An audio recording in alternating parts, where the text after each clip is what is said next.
I can't find it, because I got lost in that stuff. I used to be out here, I was in the. I stepped back for a minute. It's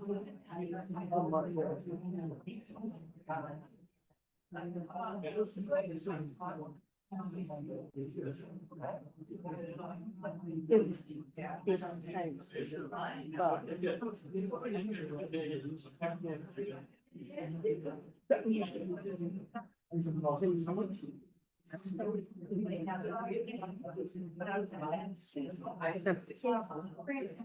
He's on now.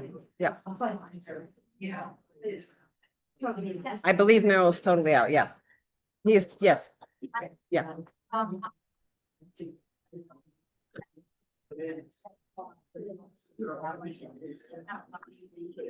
Did you all receive Meryl's comments?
We're good.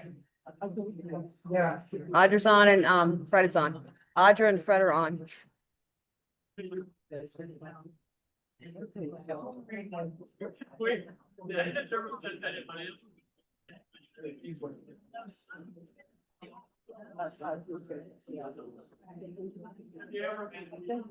Thank you everyone for attending. I'd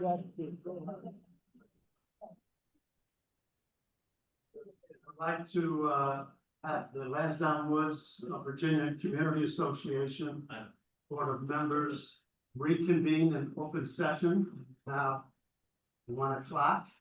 We met this morning in executive session, and in that executive session we discussed we considered personnel matters. We discussed and considered pending or probable litigation. We discussed and considered matters involving violations of the declaration or rules and regulations. They were just discussions. There were no decisions made. So with that, and we also approved the agenda this morning. So with that, I will do I need a motion to? No. Go into vote. So with that, I'll open it up for owner and resident comments on agenda items only. Keep them up. Yes, you may go. Give us your name, where you're from, and what you'd like the board to do. Hi, my name is Geraldine Clinton. I just moved here 3 months ago. I'm a resident. And I enjoyed it very much. Everybody's very fun. Step a I little. don't think the microphone's on. It's on. Speaking into it. Okay, is that better? Yeah. Yeah. It's on. Okay. I'm a resident, Lansdowne Woods, 3 months is Thursday. Having heard varying viewpoints on the subject of the new restaurant, I decided it would be beneficial to those on both sides to hear what's coming in the future that will affect all living in the 55+ communities. As you may or may not know, be aware, Social Security trust funds are going to run out of money in 2032. There will be a 22% automatic cut to all recipients of Social Security in 2032. That's only a few years away. Many residents in Lansdowne Woods have been here for 20 years. Thus, this 22% Social Security cut and their benefits will greatly affect that. A resident in a restaurant in 55 plus community often creates a financial drain to cover its operating costs. With labor, utilities, maintenance, staffing efficiency, quality control. Keeping all this in mind and the fact that all residents will receive this cut in their budget, it would behoove the residents of this community to consider those who would be greatly affected if residents' fees increase as a result of the restaurant over time. This is a community, one that must look out for one another and not be short-sighted and think of only of oneself. The real estate market for 55 plus communities will be greatly affected by the Social Security changes to the benefits. There will be greater challenges in selling properties with higher rates of resident fees each month. Lansdowne Woods is already on the high end of resident fees, and this will further detract from further sales, future sales. It is important to separate wants from needs. We need to continue resident update maintenance to our buildings, our residences, to continue beautifications of the Lansdowne Wood community. These are needs that must be met. A restaurant is a want that will only burden the communities and its financial resources. Therefore, I implore you to keep the big picture in mind and the changes that will happen in our country in the near future. Being short-sighted is a danger we must avoid. Being thoughtful of the residents in our community is something we all must do because we are called to look out for one another. Again, I may be able to afford changes in fees that go up, but many of our residents will not. Thank you. Yeah. Is there another resident who would like? Michael? Oh, I'm sorry, I didn't see you. I think that. Well, I would like to address the bus issue. And I'd like to thank Audra for distributing my letter to the board members. I have two issues that I'd like to address regarding our bus service. The first is regarding the frequency of the service. At the July budget meeting, the committee voted to keep the schedule at 4 days a week.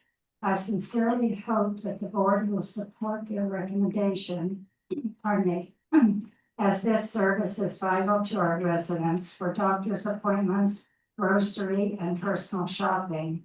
The bus is also a vital tool for maintaining a social network and a degree of independence that would otherwise be lost to those of us who are no longer able to drive.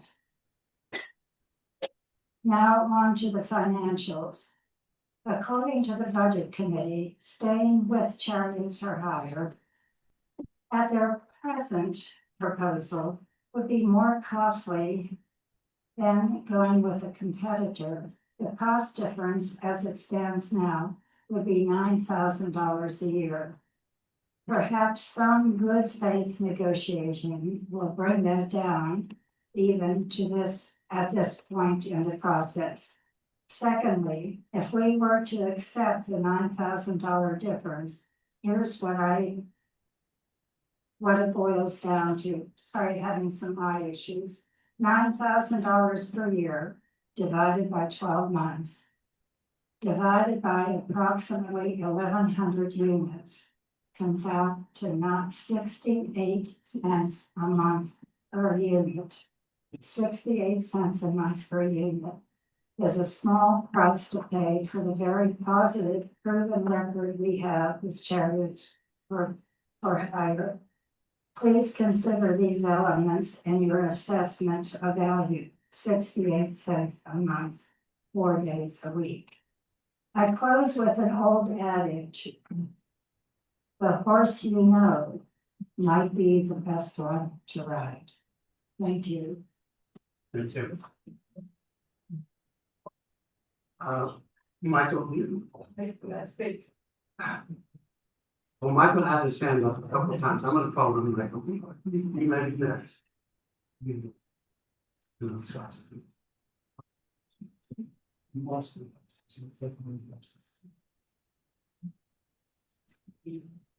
afternoon. I'm also going to be talking about the restaurant, and I'm specifically referring to the correspondence section of your agenda, where I think I believe I have an email from to Audra about that. It's based on the presumption that we want a restaurant. I'm not going to argue that position, whether we should have it or not. I'm going to, if the board if the board goes ahead with a restaurant, this is what I'd like to talk about. The problem is my name is Mike Levitt. I'm from Dunkirk. And Mike, speak very loud. I'm saying again, Louder. louder. I can speak louder. You bet. Okay. Our Clubhouse restaurant has had 5 different independent operators over about 20 years.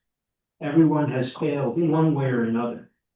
The space is empty again, while we search for a 6th contractor to try the same approach. Why did they fail? Each operator needed to profit from residents just to survive. That pushes prices and menus away from what a fixed income 55+ population wants. None of them shared our long-term stake in getting this right. So I'm suggesting a different approach. And that approach is spelled out in the draft pro forma business plan that I suggested. And that is that we run it ourselves. We hire an experienced restaurant manager, not the easiest thing in the world, as our employee, reporting to a resident restaurant committee and the board, similar to how we run the pool and the fitness center. There are differences, but it's much the same as an employee-run operation. It won't be a profit center. No amenity here turns a profit. The restaurant shouldn't have to do that either. We should budget it with a known approved subsidy to start with, roughly 60,000 to 100,000 a year. Reviewed monthly, like any other line item. The kitchen, the startup costs for this would be modest, not insignificant, but not great. The kitchen, the dining room, and the bar already exist.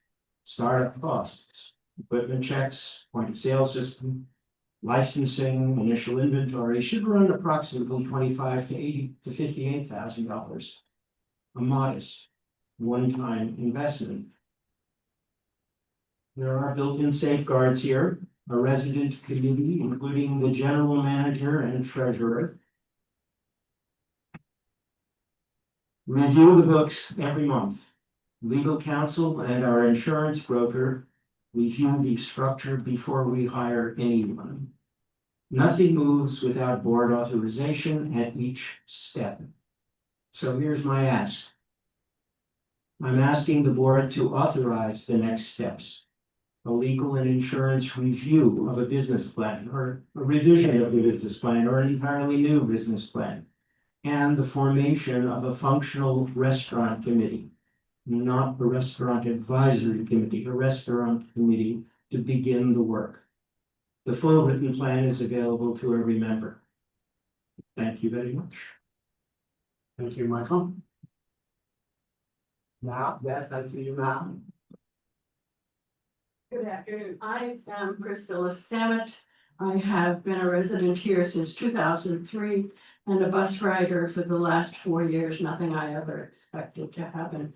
As I have been following the machinations and points of view about this issue, I've had a question running through my mind, especially since I attended the last budget and finance meeting. My question to myself, and I hope maybe you will consider it as well, is, this is the question: is the budget serving our older and or infirm residents? Or is the budget serving the budget? I fear the latter. I served on the Budget and Finance committees and boards here at Leisure World, Virginia, and I do appreciate the duties of due diligence all around, and I thank you for all the efforts that you have been making on our behalf. But here we are, after all this time, still dithering over 68 cents per unit per month. 68 cents. That calculation actually, as you just heard, was proffered by someone in the audience, a neighbor, as the budget committee at the last meeting didn't know, hadn't calculated what cost savings might be achieved by going with an unknown, cheaper provider.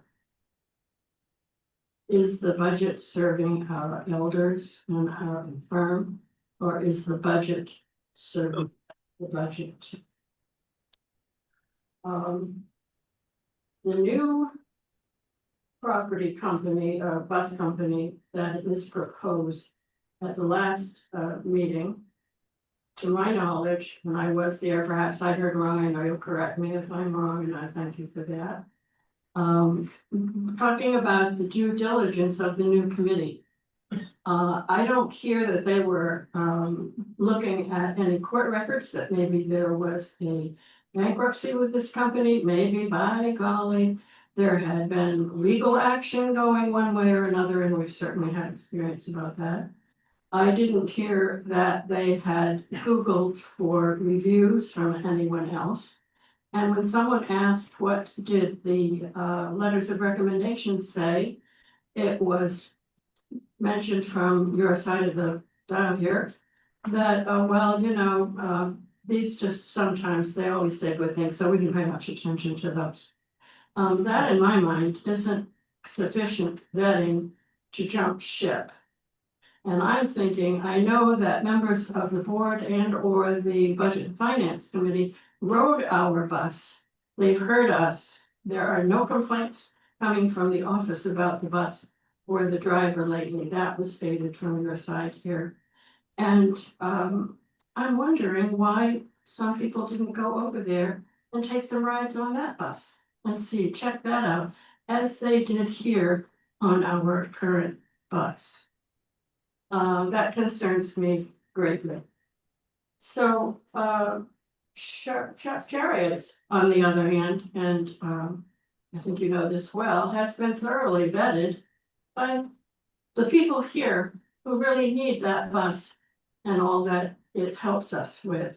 It's already been vetted. We know the buses are always clean, they're on time. The driver is 5-star. He takes very good care of everyone.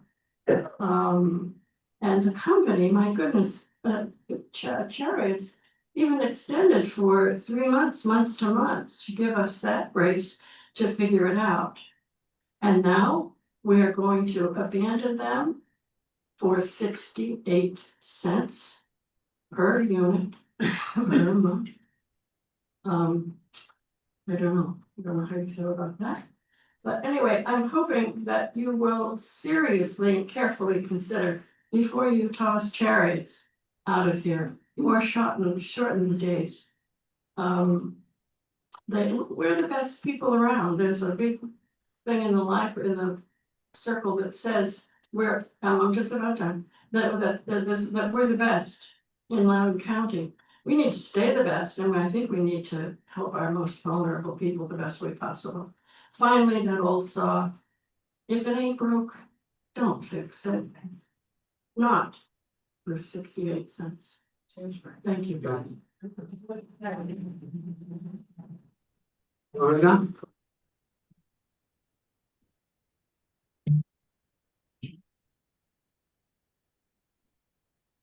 Thank you.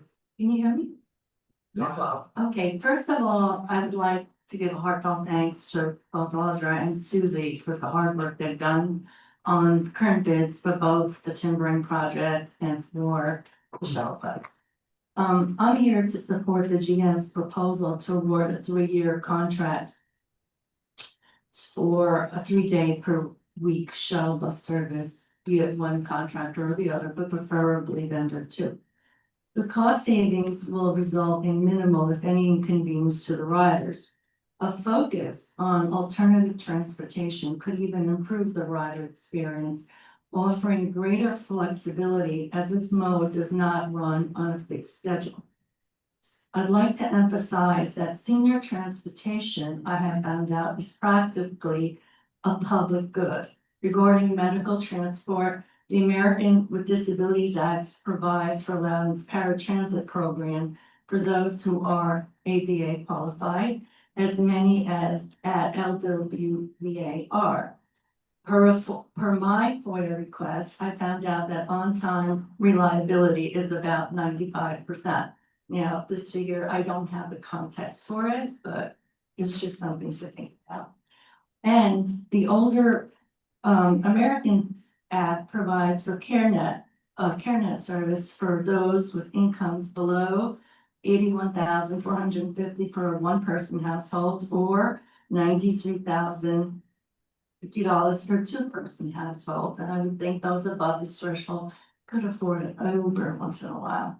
In addition, there are other options not discussed in the GM's memo to the board. I just the other day learned about nonprofit options. For example, the American Cancer Society's Road to Recovery program provides free rides for appointments. Here in Northern Virginia, NV Rides leads about a half dozen nonprofits, which even criminally background check their volunteers. Here in this area, that nonprofit is Loudon Volunteer Caregivers, which as the other nonprofits provides door-to-door services. Further, for those already on Medicare Advantage, Medicare provides 24 one-way trips within a 60-mile radius yearly. Anthem also offers a condition special needs plan for members with qualifying chronic conditions. Now, jumping to groceries. Should we opt for a 4-day schedule based on the opinion that riders can only carry one bag of groceries per day? What if riders use a dozen or so food delivery options to order dry goods and heavy items and then use the shuttle the other 3 days to purchase perishables? Okay, also think about this. Is it advisable that LWVA encourage riders to do groceries 4 times a week when about 3/4 of 75-year-old women have either osteoporosis or osteopenia, and nearly half of those over 75 experience a fall each year? Moving on. Knock it off. Okay, I will. Okay, so regarding socialization, a ride costs LDVA about $39. Okay. In contrast, if a group of 6 called Uber van, the round trip cost to each rider would be $4.33. They wanted to go to Dulles Town Center. The cost would be to each about $66.99. So if the riders are citing socialization as a rationale, might LWA consider launching a cafe here where they can socialize without the burden of a full restaurant tab? Okay, so, Thank you, Marie. okay, well, Horace?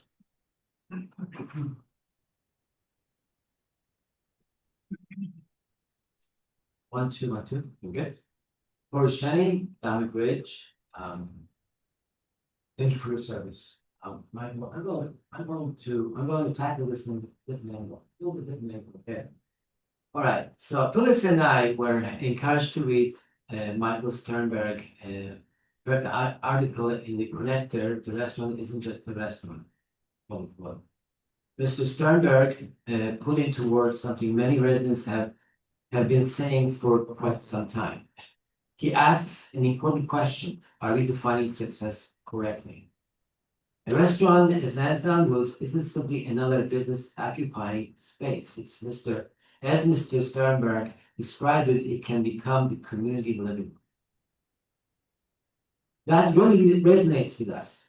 Following the announcement that the negotiations with Fountainville had ended, Phyllis and I reached out directly to residents and invited them to tell us what they think. The reasons had, excuse me, the response has been extremely encouraging. We already received approximately 30 thoughtful responses. More continue to come in, and I want the board to hear just a few of them. One resident wrote, "The continuing prolonged absence of restaurant and bar has already noticeably diminished the social interactions in this community." Another wrote, "I support bringing a high-quality restaurant to Lansdowne Woods under an agreement that protects our community while giving the restaurant a fair opportunity to succeed, become long-term part of our neighborhood." And here's another one. "The positive social aspects of a restaurant would be an important addition to our community. I hope the board of members will not give up on it." This was before what you put out in connector. These aren't Phyllis's or mine or words of mine. These are the voices of residents, and we are continuing to listen.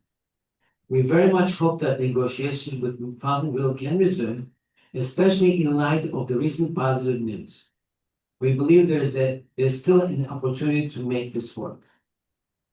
And Mr. Sternberg raises another issue that I think deserves serious consideration: financial support. Many of us believe we should be looking carefully at our priorities. We should ask whether there are other expenditures that can be reduced, postponed, or eliminated. Because budgets ultimately reflect priorities. I think we'll agree. And if the restaurant truly is our community living room, a place for dining, entertainment, dancing, celebration, social interactions, meal delivery, and bringing residents together, then many of us believe it should be treated as one of the most important amenities in this community. This isn't about subsidizing failure. It's about investing wisely in success. Residents are speaking, we are listening, and I hope the board is listening very carefully as well. We have an opportunity to get this right, not just for the next year, but for the long-term future of Lansdowne Woods. Thank you. Thank you, Forrest. Thank you, Forrest. Yes. Yes.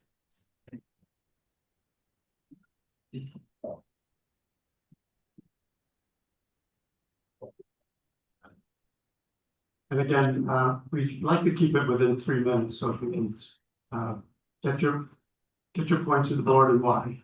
Yes, my name is Beverly Hanna. I'm from Blue Ridge. And also, we're very, very delighted with Chariots for Hire, and in particular, the bus driver Lamont. He will take anybody's walkers or whatever they need. Also, too, when he picks you up, not only does he, bring your walker or whatever thing, he'll also bring your groceries to the door if needed. And he's just so polite. He helps just in every way. And he's just a delight to have as a bus driver. And I please hope that we can keep Chariots for Hire, and particularly the bus driver Lamont. Thank you. Thank you. Yes.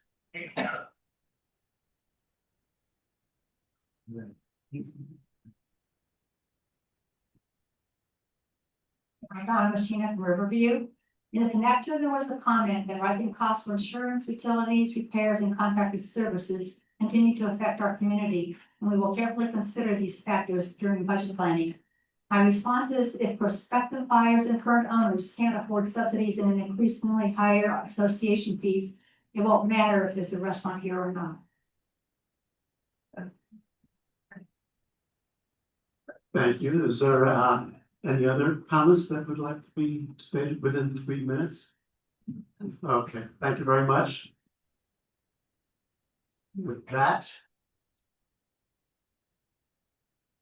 we will review and approve the July 1, 2026 board member meeting minutes. Do I hear a motion? I'll move. Thank you, Andrea. Is there a second? Second. Thank you, Wes. Does anyone have any comments on the minutes from July? No, with that. Vote to approve minutes as written. It is unanimous. No, I abstain. And one abstention because it's here. Valid. Okay, so the minutes are now approved. Thank you. Next up is reports. I'm up first, President Wayne Kaiser. It's gonna be a big meeting. I'm gonna keep it moving. Again, for folks, when you do make your comments, if you can make them as succinct and direct as possible within the 3 minutes, that would be great. Wes, do you have any comments for us? No. Trudy, the secretary, would you? David, same treasurer, you can get out of this. I'm on Mugabe. The treasurer's report is in the packet. We've made some changes. Thank you, to Kathy Williams, who has updated everything for us. On the right-hand column, you see the reserve expense estimate by year. That's based on the new reserve study that is in your packet today. Even if you make changes to it, they're gonna be minor, so it gives us a very good line. On the left side, it shows the reserve commit fund and the operating fund. In the reserve fund, we did purchase some more CDs, and we're trying to get the if you look at 27, the amount of money that's in CDs doesn't cover all the 27 expenses, but it gets us close. We always carry several $100s in money market funds, so that we can cover some leeway. If you look down to that, you'll see that we're woefully short in 28 and non-existent in 30. What you don't see on that column is 31 and 32, which are also over $1 million each. So the reserve study is anticipated a 8.6% increase in the reserve funding, and that should cover all those expenses. Any questions?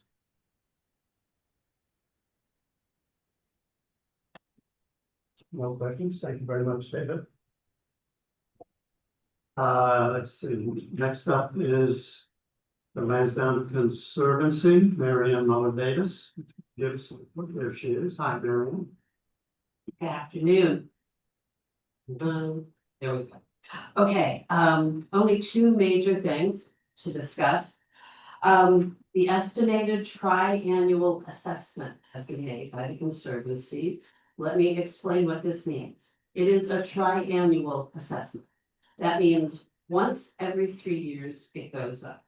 It is based on the increase in the average annual real estate tax for property for the past decade, from the estimating part, okay? Every 3 years it's gonna go up, and unfortunately, because the county doesn't actually give us the actual assessment until January, and given the way the board's budgets here work and the board budgets there work, the best we can come up with at this point is an estimate. This was done about 3 years ago to give a heads up to the communities so they can at least start planning for it.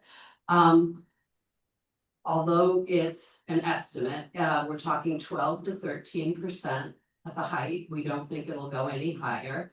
And if that goes up, once it goes up, that rate will be at the same for exactly 3 years, and then they do another assessment. The Conservancy has actually considered reviewing the concept of the triannual assessment and maybe just basing it the year before, you know, what was it last year? What's it gonna be this year? Given the volatility of prices these days in the market in general, that's actually being seriously considered, but we haven't quite sort of sluiced that out yet. On a second or third major front, I guess, the Loudon Invasive Species Management Program has given the Conservancy $193,000 as a grant from Loudon County to remove the invasives from the pond at Woodridge. They're going to be taking out stiltgrass, I have to make sure I say this right, Lespedeza, multiflora rose, and Bradford pears. They already started in late July. There's going to be follow-up in September. They will then plant the native plants in October. The site will be monitored for invasives for 3 years by the county, and that's how we're acquiring the LIRA funds. Ideally, what this is going to do is going to restore the pond buffer and improve the water quality, prevent erosion, and provide food and habitat for wildlife. In addition to this, they should be reworking one of the trails along that pond. And also a trail by the other pond that is in front of, it's at the end of Diamond Lake, in Route 7, where that corner is, Chick-fil-A, think that pond. Questions? Okay, thank you. Thank you, Marion. Next up is Donna Lisa, Director of that. Please, hi, Donna Lisa. Good afternoon, happy Wednesday, everyone. So the communications committee does a great job putting together this little newsletter. If everybody's reading it monthly, so you know what's happening in your neighborhood. The activities committee works really hard to plan a lot of activities and events to keep you guys busy. The least of which is our weekend kickoff program, which is going very strong. So I thought I would highlight that all of those this month. So tomorrow we have Eric Selby and Dean Kern coming. It's just live music. And a couple of which Cousins Maine Lobster. There are a few trucks gonna be parked right outside of the auditorium, so you can grab a lobster roll, come on in, listen to live music. You can come in, listen to live music, and then go grab your lobster roll, take it home, whatever you want. Hopefully a lot of people will come out for that. Next Thursday, we have Scott Hess Clark. He's well received here. He's a baritone from Leesburg. He performs in operas throughout the United States as well as Europe. And so when he's here, it's more Rat Pack type music. And he usually sprinkles in an aria or two for us. The following Thursday on the 20th is DJ Starchild. It's the new DJ for us, so we're looking forward to that event. And then the last Thursday of this month, we have From Sea to Shining Sea with Moonlight Cabaret. It's a musical journey through 250 years of America's history. So another great program. Hope you guys will come out for that. That's it for me, unless anyone has any questions. Any questions for Don Lisa? Thank you very much, Don. Next up is Building and Grounds. Okay. Oh, really? Oh, I'm sorry. I'm redirected to Audra. Is Susie, are you gonna do it or is Audra's gonna do it. Right, Audra? Okay. Hi, I'll just give a quick update and let the committees give their own updates on their behalfs. So really all I have is just the staffing updates, which the board already knows about, but for everybody else's knowledge, Dylan Steerfoss's last day with Lansdowne Woods was July 24th. He left to pursue a career opportunity that has greater potential for growth and advancement. So we're happy for him. Our existing staff in Yellowstone Landscape will be assuming his responsibilities. And we are happy to welcome a new staff member, our new activities, trips, and communications coordinator. Her name is Sylvia Hanna, and she has joined us, and she'll be assisting Donna Lise with planning and implementing activities, events, and trips, and so forth. So welcome to Sylvia. The financials, as far as the financial statements, the report on the June financial statements is in your packet. for the month of June, the end of the month, which is half the year is gone by already. We had a surplus of $3,397. And we also have a year-to-date surplus of $5,218. So small surplus, doing okay so far. Despite some of the negative variances halfway through the year, but we'll just have to see how the second half of the year shakes out. And that's all I have, unless you have any questions for me. Questions? Any questions for Audra? Thank you, Audra. Next up, we have Peggy King. Is she online? Or some to the top? Deputies Committee, Mary Verne, thank you. Thank you. We met on I was not there on July 10th. And I'd like to highlight a few things they're doing. Painting with a cause with Leah Inra. She donates all the money from donations from the people that paint with her to Loudoun County's Women's Shelter. And it's a wonderful time. And just think of it as like paint and sip. You know, people come twice a month and they come and show us their work when they get back from at Potomac Bridge, and they do a beautiful job. It's really nice. And Loudoun County Library Outreach comes twice a month. And that's also, you can reserve books, and they also bring books that you can peruse and take home, as long as you have a library card. For Tech Help, we have high school volunteers that have been coming for 19 years. We have a new group. They come twice a month, and they're very, very helpful. They'll bring your iPad, your Droid phone, Android, and they'll help you with anything. And we do have once a month a tour of the clubhouse. So if you know of a new resident in your building, please encourage them to take a tour of the clubhouse and see all that it offers. You know, they are told by real estate agents, but to walk around and see everything that is offered is a wonderful experience for them. Our next meeting is August 14th at 11 a.m. in the theater. And of course, all are welcome. Very few, if none, come. But we do encourage people to come and give us ideas. We're always looking for new ideas. Thank you. Any questions? Thank you. No questions, thank you, Mary. Now we'll do Building and Grounds Committee. No, Maria's not here. The minutes from April and our June meeting are in the packet. Our next meeting is July 13th. August. We didn't meet July, sorry. Thanks, Wes. Thank you. Next is Budget and Finance Committee, Barry Reardon. Hello, Barry. Good afternoon. Budget and Finance met last week, July 28th, and we dealt with a very extensive agenda. First of all, we approved the policy resolution number 20 reserved for capital components. The redraft of that. We approved that with minor amendment. We recommend the board execute a new natural gas commodity supply agreement with WGL Energy, 48-month term. As you have heard so far today, we also move to recommend board members award a 3-year contract to the low bidder for a 4-day-a-week shuttle bus service. And finally, we addressed the 2027 draft budget. Went over the draft in great detail.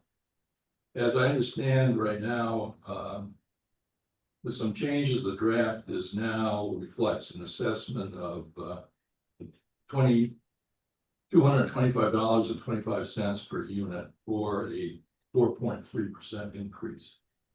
The committee will be going over that, the next draft at our next meeting, which Tuesday, August 25th, and we invite everyone to attend.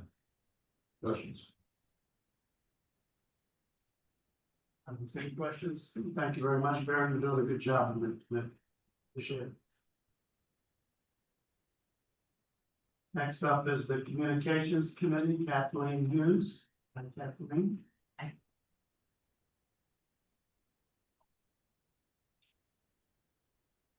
Hello, everyone. I hope, as Don Lees tells you, like you're reading the connector, because there's one thing the communications committee hates. And someone says, oh, nobody ever told me. So read it, because it really does have a complete what's going on around here. And speaking of that, we need some more members. We're really down to no one from Blue Ridge. And I have spoken to your HOA president, but if there's anything you Blue Ridge board members can do to get us some membership, you're not represented on the communications committee right now. So we're basically the writers. We are investigating, doing more to get the word about Lansdowne out with the external group. But right now, we're concentrating on letting our own members know what's going on. So if you have suggestions, or you would like to join, or you know someone who enjoys writing, please send them our way. We meet on the second Friday of every month, 1:30. And we have, our next meeting is August 14th. So thank you. Thank you, and thank you for not throwing Lacoma Bridge under the bus. We only have one member, we should have said it was Better than none. Next up is the External Communications Working Group. That's what you have. Good afternoon, everyone. The External Communications Working Group met last on Wednesday, the 15th of July. And we continue to monitor the website. We're watching how it's working and things, it's making sure things that we think are going to happen are happening. And we are in the throes of trying to decide what we want to do next as a hot project, but that's where we are at this point. We will be meeting again on Wednesday, August the 19th at 1 o'clock in the theater, and like everyone else, all is welcome. Any questions? I see none, thank you. Ready? Next up is the Policy Resolutions Working Group.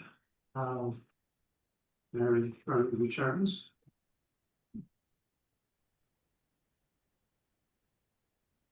Hello again. We met on July 14th and had a discussion of the following policy resolutions. PR 1, which is general rules for the clubhouse and common facilities, it was sent to legal. Policy 12, alterations to common elements to be brought to the BOM. And we have since had more changes, so it is not coming to you today. Audrey is going to be working on it, and we'll be discussing on the 18th. We also went over policy resolution 15, rules for the billiard room, and that was sent off to legal. Policy 29, board members and members representation with committees and working groups. It is to be sent to the board. I have received emails along with, I'm assuming Barry, Wes, and you got it too, Wayne.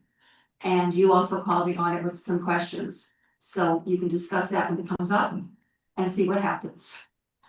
We also reviewed for the first time and sent it off to legal maintenance responsibility for utility infrastructure. Policy resolution 41, brand new. After what went on with Magnolias and you voted to LWVA as responsible. Also on your packet today is something we discussed several months ago that went to budget and finance, which is policy resolution 20, which is reserve capital compensation, which is scratched out of my components. Thank you. You got a line through it. Okay, and that will be on your agenda today. Budget and finance did review it at their last meeting. Any questions besides number 29?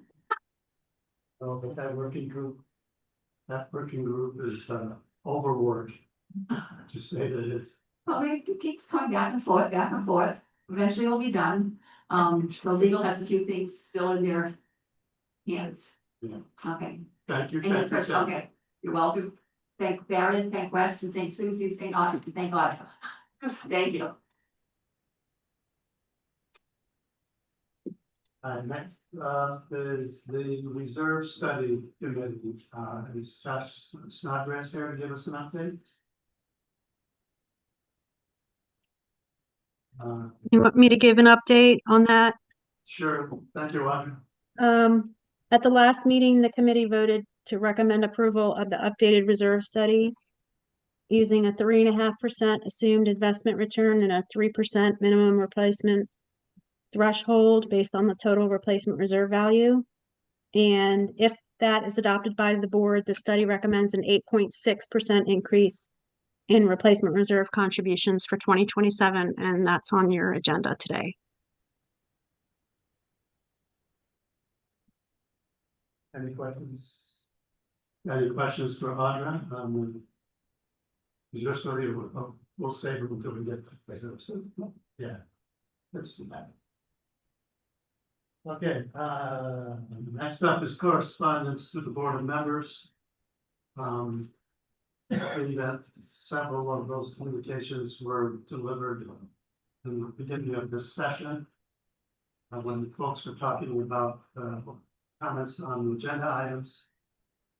But basically, they were about the bus, the restaurant.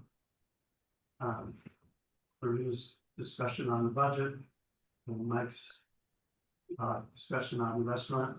So thank you for those. The board does consider them as we move forward. Thank you. Next up is unfinished business. First one is the shuttle bus service contract.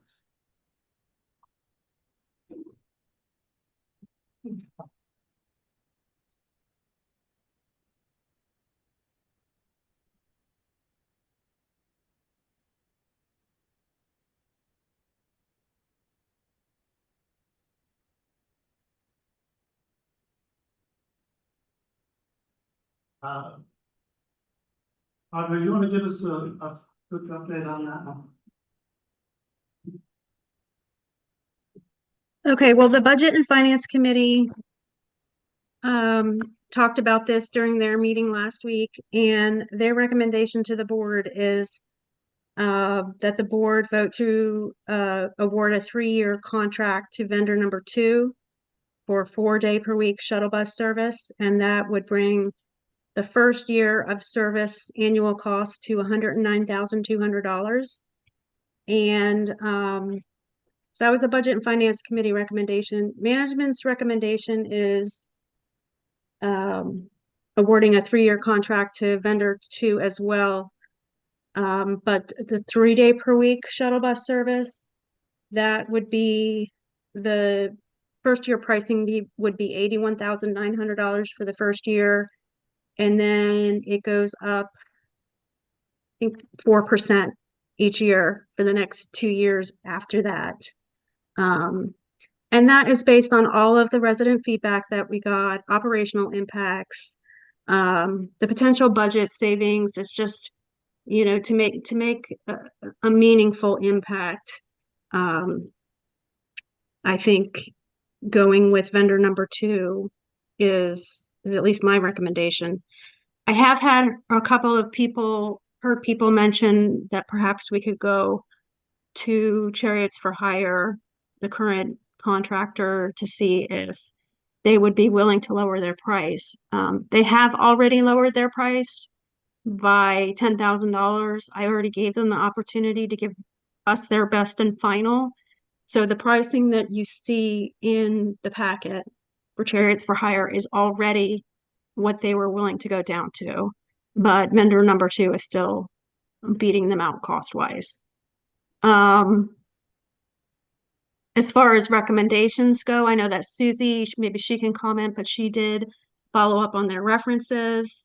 So I don't know if you want to mention anything about that, Susie, but we did tell the Budget and Finance Committee we would follow up on that. We had their references and followed up on that.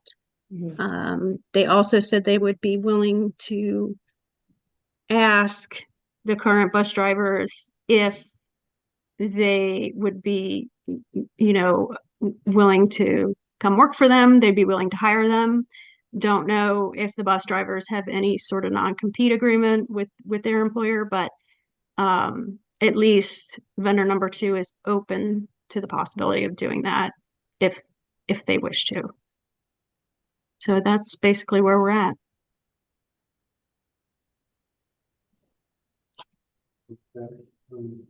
Wayne, for purposes of discussion. Open it, however you want in. We're gonna be talking about shuttle bus. It's just a question of the process and be solved. It's just a question of the process we're gonna follow, go through that process. I'd like to propose a substitute motion, to get the discussion started.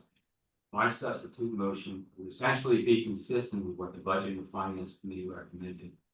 And that was to go with option number 2, which is maintaining 4-day service with vendor number 2. And if it receives a second, I'll speak for Okay, I'll speak loud. We have a couple of options that are in board packet that many of you have probably met. The issue to me is really what someone else mentioned, that is, budgets reflect our priorities. The question for me is this needed amendment? Does this make our community more attractive? Is it a benefit that we all might benefit from?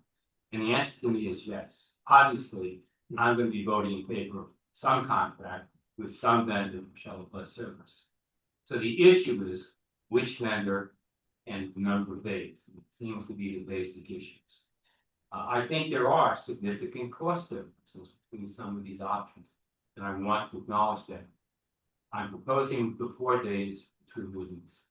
I think it more appropriately meets the needs of people in this community who use the shuttle bus and will more appropriately address them going forward. So I think it benefits both present residents, future residents. Second, and I'll finish with this, the significance of going for 4 days is the reason people use the shuttle bus. Medical appointments and shopping. That's discussion. We don't have a motion. I put the motion seconded. Yeah, what, Okay, I who made the motion? made the motion. Okay, so you're making the motion. So you say. So. 4 day service with vendor number 2. Isn't that option 2? Option number 2, that's correct. Maintain the. Fred would like to, John, second. Correct. Fred has a, would like to speak. Barry, are you finished? Fred, go ahead.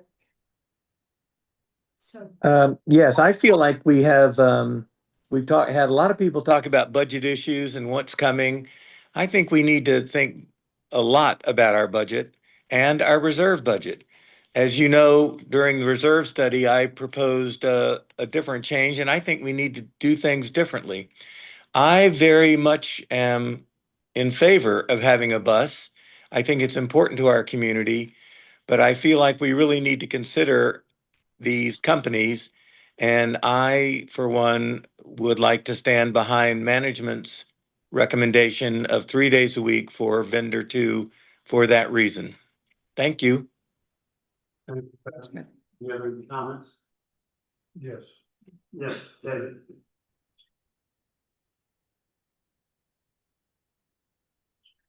I agree with what Fred just said. Yes, the budget is important.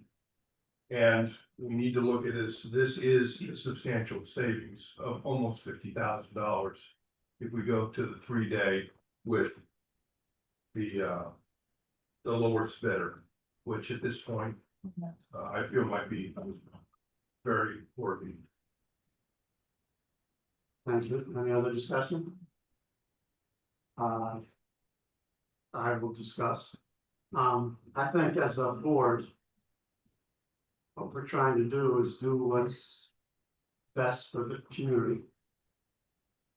Having the bus is important to the community. The board also has a fiscal responsibility. And to balance those 2 major forces is not easy.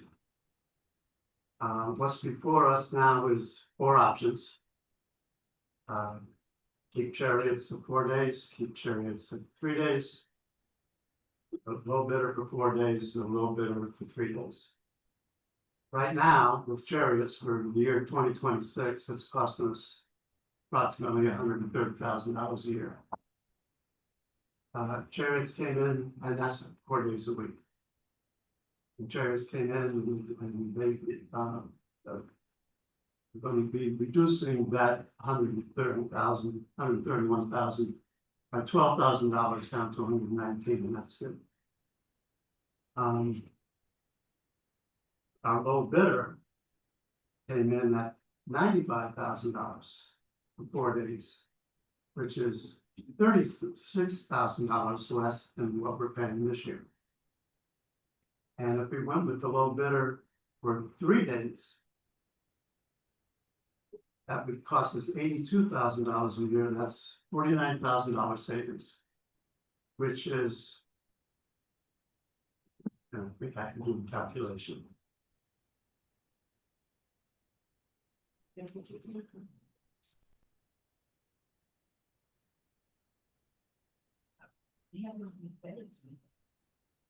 It's about $3.30 a month. When we do the calculation, we also include the units over at Vistas. So the number is 1,233. So that is a significant dollar. Then the question becomes,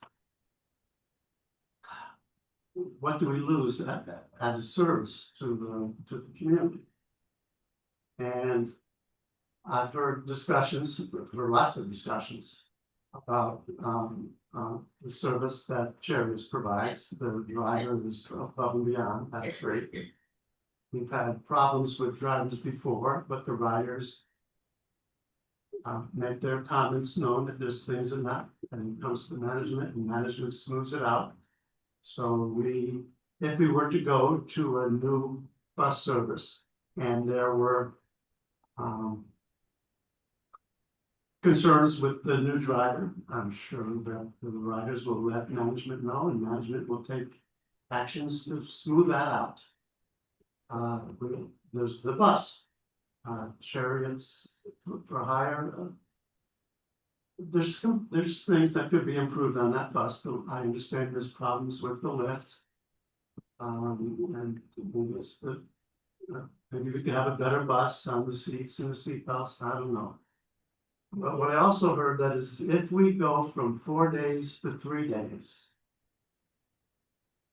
what would be lost? And could we live with 3 days? And some of the feedback I got was, well, we could possibly live in 3 days if the 3 days were Tuesday, Thursday, and Friday. And if that were the case, would that serve our community? Would that satisfy the bus drivers? So that's what's before us. I just want to have some discussion and maybe even, yes. And you want to comment? Wes. Thank you. During our open session here in the beginning, Marina spoke about the bus service and stuff.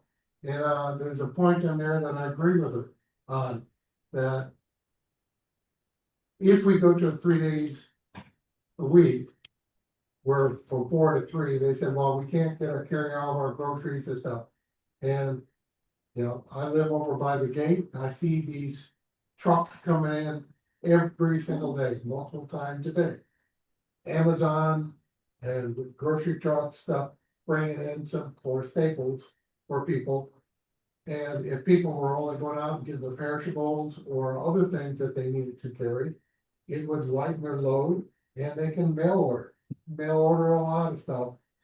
And I still go out shopping every now and then too, but it's feasible to do a mix of both.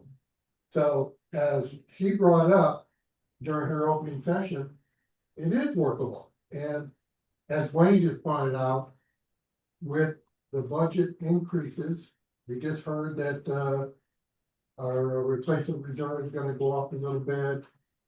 Some other things are going up. We do need to look at cutting back. So when we can, where we can. I think a restaurant is important. That's gonna cost you something. It's gonna be it's an amenity for the bus service that we want to keep. And I think it's important to keep. But with today's mail order and the amount of Amazon trucks that come and go on every single day, I think there can be a combination. And so I'll be in favor of doing for a 3-year contract of going 3 days with option to 2 as well. One other thing, Chariots also provides that bus service on Sundays to the church. And it's my understanding that if we were to go to the low bidder, that service would also continue. That's paid by the church. We don't pay that, the church pays The that. church pays for it. Maybe that's why they agreed to it. Yeah.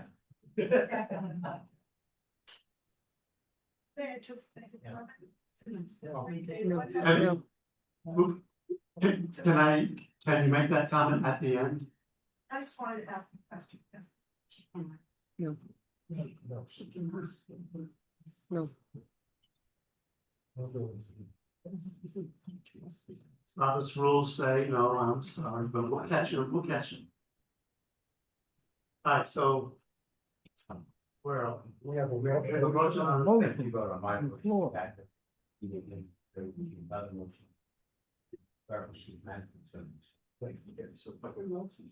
My motion is to. Please use the microphone.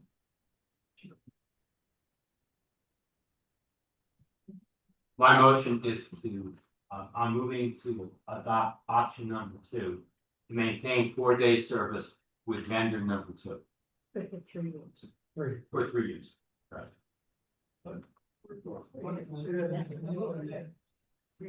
Remember, 2, vendor, 2, 3 days a week. 4 days. No, No, with option number 2. Oh, that's what I was- 4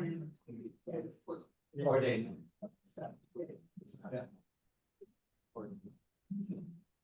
so that motion was already made and seconded, and now you would vote on it, yeah, and you just, yeah, you have to vote.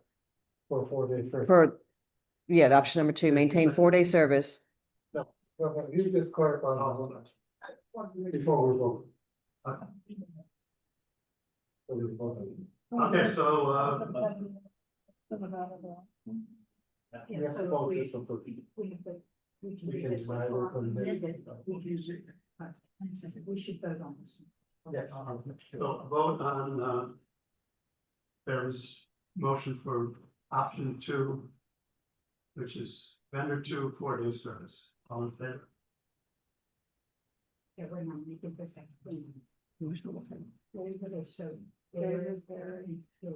I Do you have options? Do you have yours?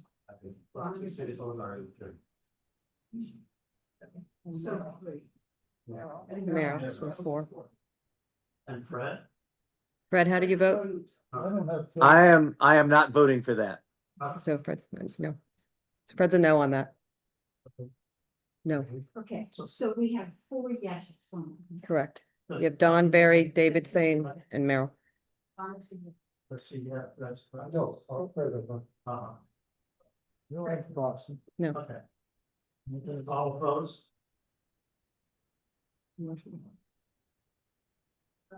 Fred said he was. Fred said he opposes it, yeah. Very. Wayne, no. Henry is a no, Mary's a no. David, Yeah. so your motion fails. Motion fails. So. That motion has failed. What's the way to the back? The way to go. It's next. It's good. It fails. We're getting another phone. No.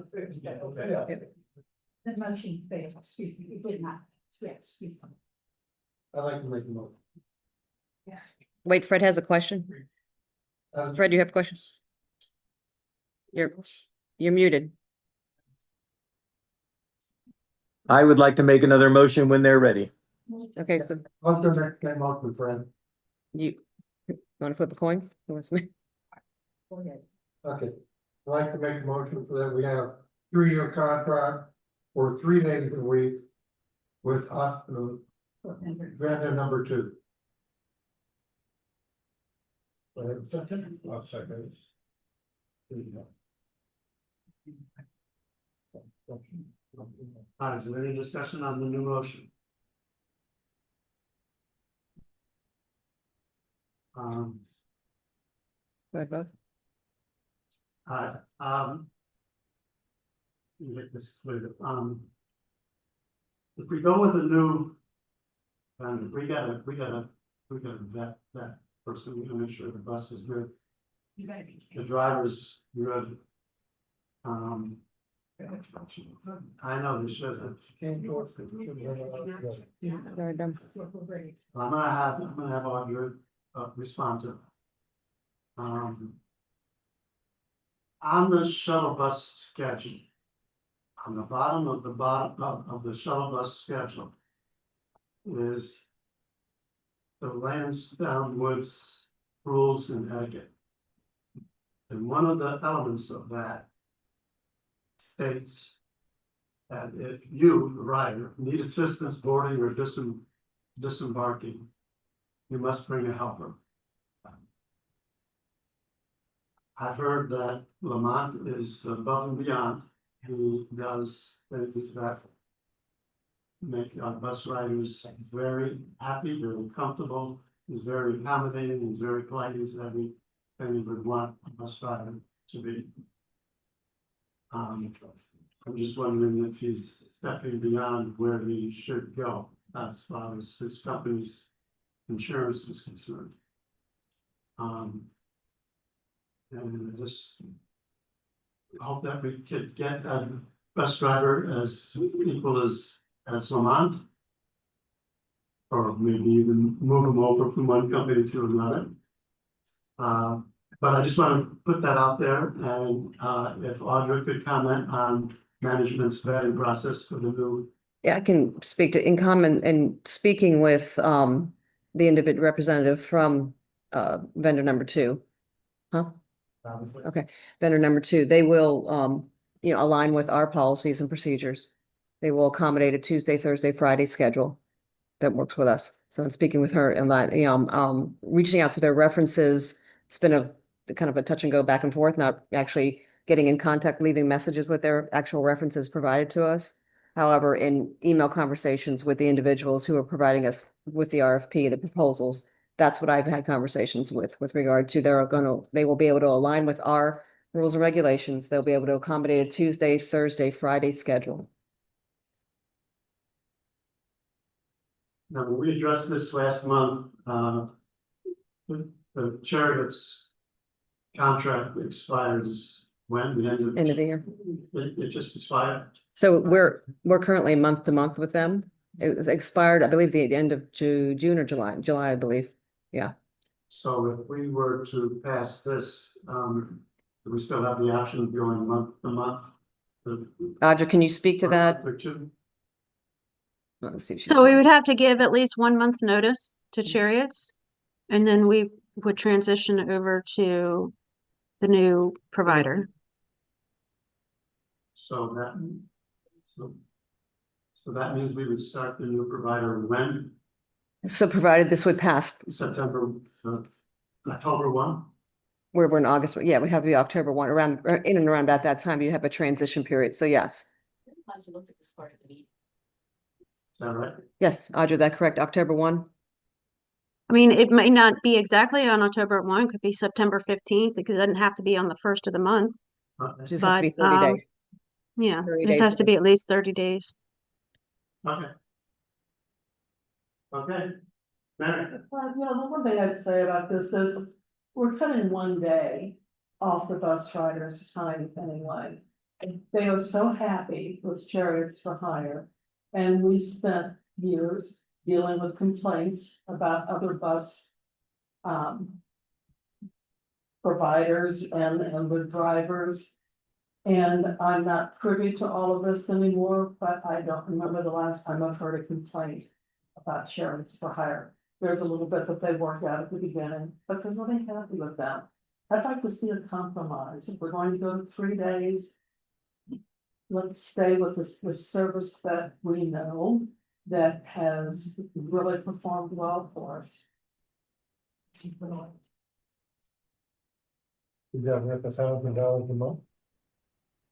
There's a difference in. $68. Yeah. But again, it's only with lack of better expression, we definitely know rather than selling the film. Historically, it's a well-known fact, we have had issues with previous vendors. We heard lots of comments from people like charity service, they have performed well. The basic issue is, are we prepared to pay that premium to retain the person carrier? I think that's really, it's how we have to resolve the issue. It's clear the board's will is 3 days of the question is which vendors, and it looks like it's down to 2. I did not, so basically, we're sticking with chariots required, which costs more. And based on what Mary said, frankly, what I've heard from a lot of people who are using the shovel, I'd be willing to pay that premium. I think it's worth it.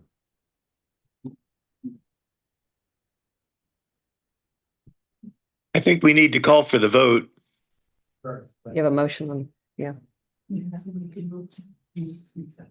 Okay. Please repeat the motion. Okay, the motion is to award a 3-year contract to vendor number 2 for 3 days. 3 days. Vote. That is the motion.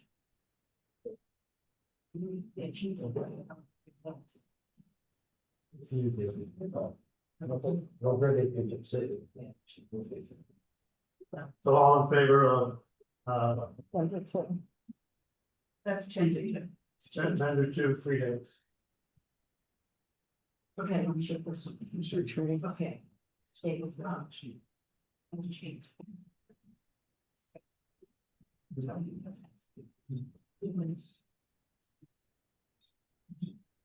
Fred, what is he doing? Fred's votes yes. He votes yes.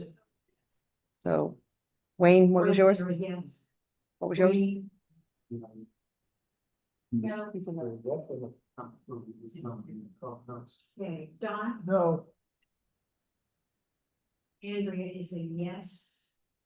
Mary Lou? No. David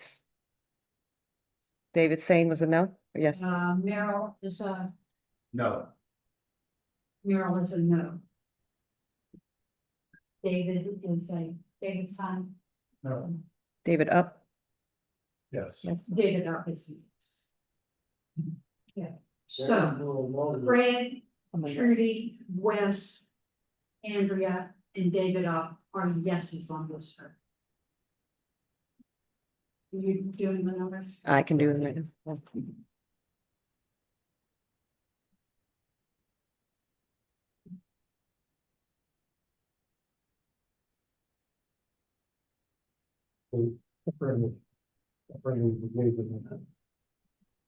Yes. That is all. Jason, Trudy, me, Andrea, And David up. take it off. And the nose and, Berger.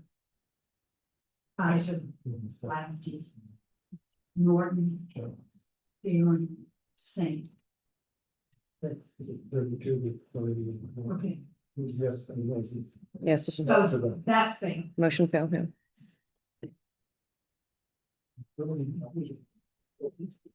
Motion that we use Harry for fire. That's very. Right, so. What did you say? That would fail. I'm sorry, that we use chariots of What high. was the vote? 3 days What a was the week. vote? The vote? Yes, it's failed. And motion failed, yeah. Vote, please. So I move that we use chariots of hire for 3 days. And his second? For 3 years. Option 4. Option 4. Andrea made it, who seconded, Don, did you? I will. Or you were? No, very good. Who seconded that one? Yes. This one's for chariots of fire. It's Very second.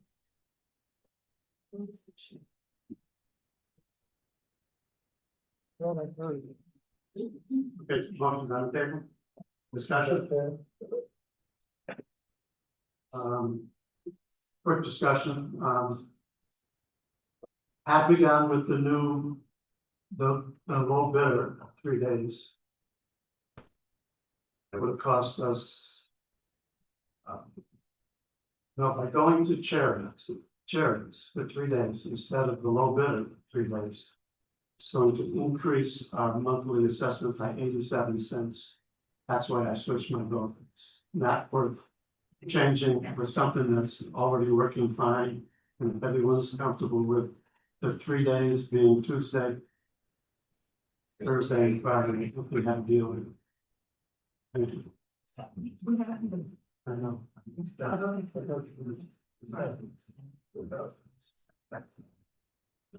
All the ayes. No more discussion? All vote? All in favor? All in favor, chair, yes, for 3 days? Fred Jones. Fred, you vote and how you vote? I vote no. Oh, votes no. David, you're no. Correct. David F is a no. Trudy's a no. I want Butler. So there's only 3 names, everything else is a yes. So Bishop, Gross, and Up are a no. Right. And everybody else is in. Okay. Okay. Everybody else. Okay.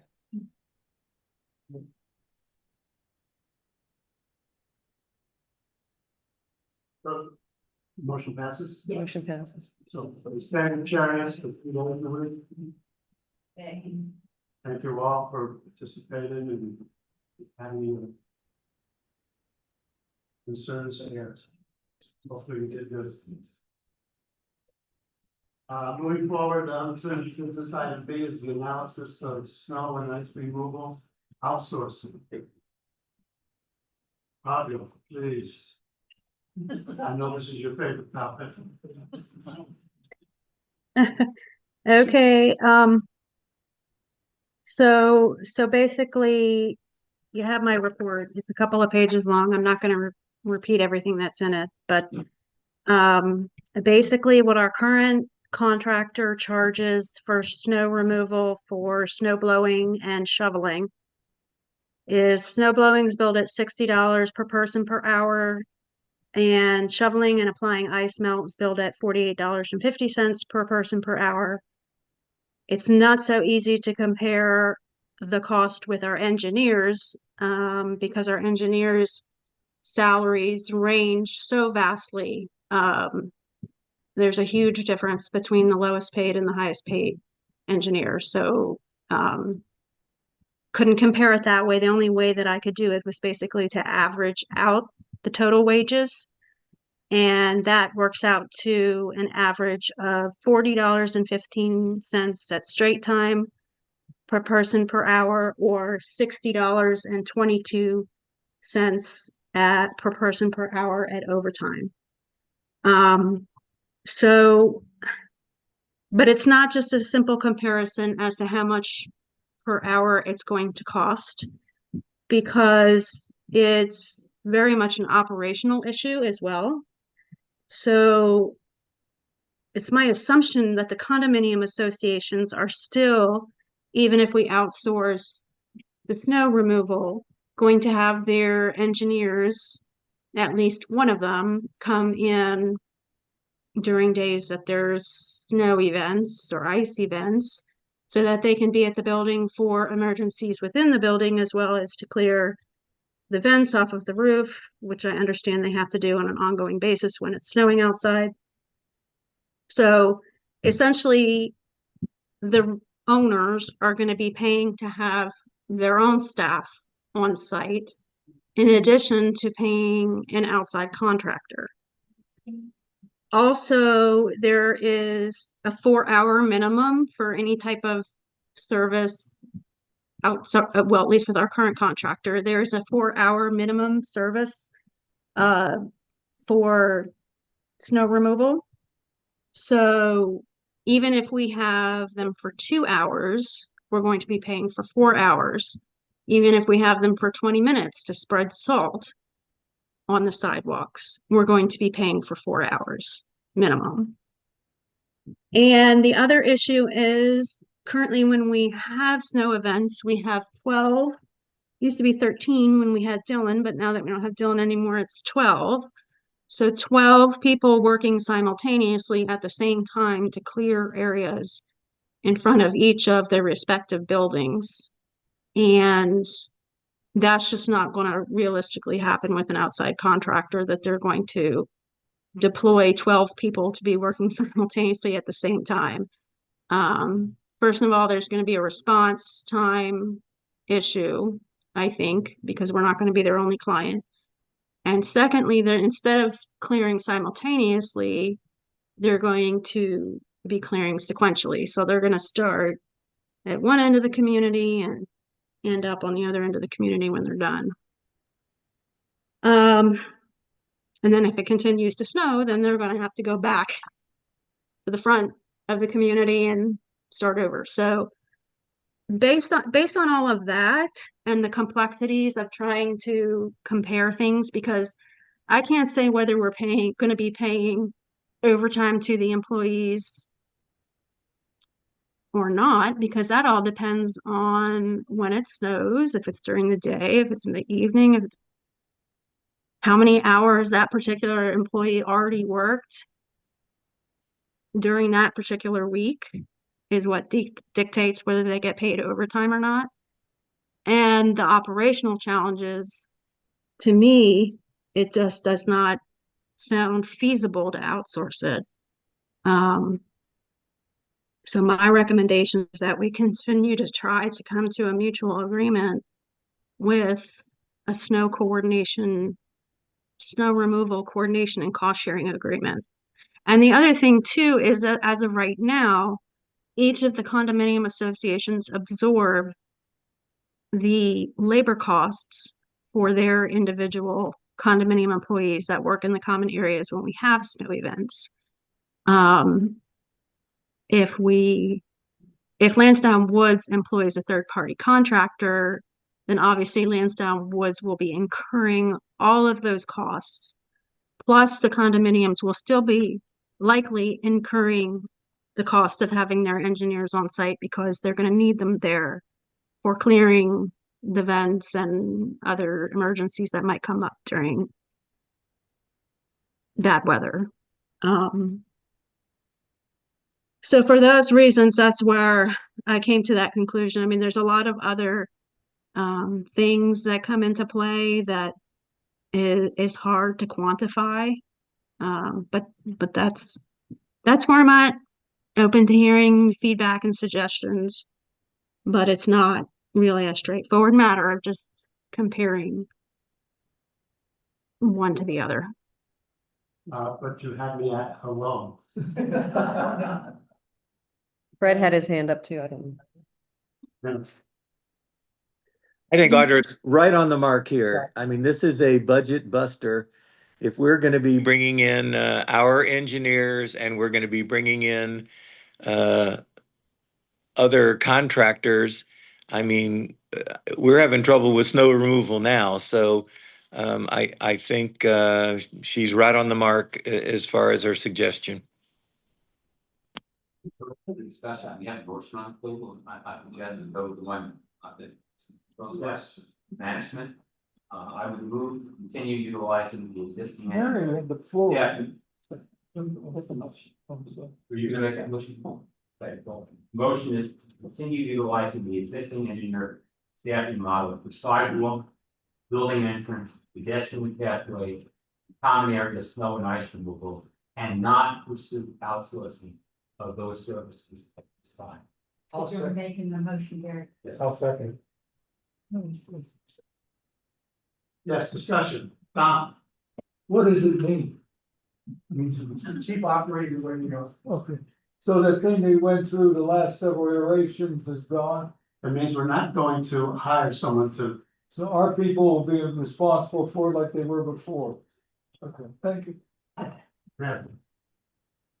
think the thing that has worked over all these years is every building taking care of its own snow removal needs. We've done that, it's worked well. The problem became when our employees were asked to do other common areas. They were assigned to other places as well. I think if we stick with the model where Riverview takes care of Riverview and Riverbend takes care of Riverbend. And the association, the master association takes care of the rest of it. Then if they need additional help, that can be budgeted in whatever way for them to get that additional help. I don't think under most circumstances, we need that. Meryl had sent a note to all of us about accumulating the monies in that fund, and we have discussed this at Riverview as well. A way to save that money that we haven't used in any particular year and let it accumulate up to a certain point. So that when we have that bad year, we have the funds to go to. And I don't know legally how you can do that through the type of bookkeeping that we have now, but if there's a way to do it. Because we only go 3 years with nothing. And we've budgeted things and then that money goes away. But if we can have a fund that we can draw from under unusual circumstances, I think it would be beneficial. To answer the second part of your question about Merrill's suggestion on the reserve fund for snow removal, that was discussed quite heavily at Budget and Finance. And their decision was to not do that, but to continue to incorporate operating reserves and dramatically increase the snow removal budget for this year. And let's say we don't spend it, then it goes in operating reserves, and if you have overspent next year, it comes out of operating reserves. So without a formal process, but it only works by increasing the snow removal budget from 25,000 to what we get, 70? We landed at 65. 65. So it's in there in a different form. But it's not really targeted It's for not that, so it targeted. could be It's not- used for not other nice. things, You right? know, yeah, yeah, you're right, you could technically use it for anything. We run out of money, we gotta pay our bills, so. Any other discussion on it was discussed. So, vote on the motion. All in favor? So continue utilizing the existing engineering staffing model for sidewalk, building entrance, pedestrian pathway, and common area snow and ice removal, and not pursue outsourcing of those services at this time. All in favor? What about Fred? Fred's good. Meryl is good. Okay. Very good. So, I'm sorry, I had to leave the room for a second, so I didn't catch. So what happens now? Are we still? I'm sorry? Motion passed. So I think I just questioned, and correct me if I'm wrong, it's, We're not gonna outsource. we're not going to outsource. Okay, but we still needed agreement, but among the parties with how this is to be handled going forward. Yes, isn't the policy working group still working that? Well, the policy, I don't know what there is more for them to work right now. The board was given the feedback from the condominiums last month. So, you know, how do we come to a meeting of minds on the verbiage with regards to that agreement? Put it next month's back. Take it down. Okay, Not in this month's back. You can do, we can talk about it, Yeah. Let's bring the snow removal back to the PR meeting. And discuss it again, and then we can forward it back to the board for approval. And see if we can work out the compromise. we need to look up. Okay, that works. What's the bell? This year there will be. We're gonna want to do the right now. Unfinished business, item C, appoint members to the strategic planning group.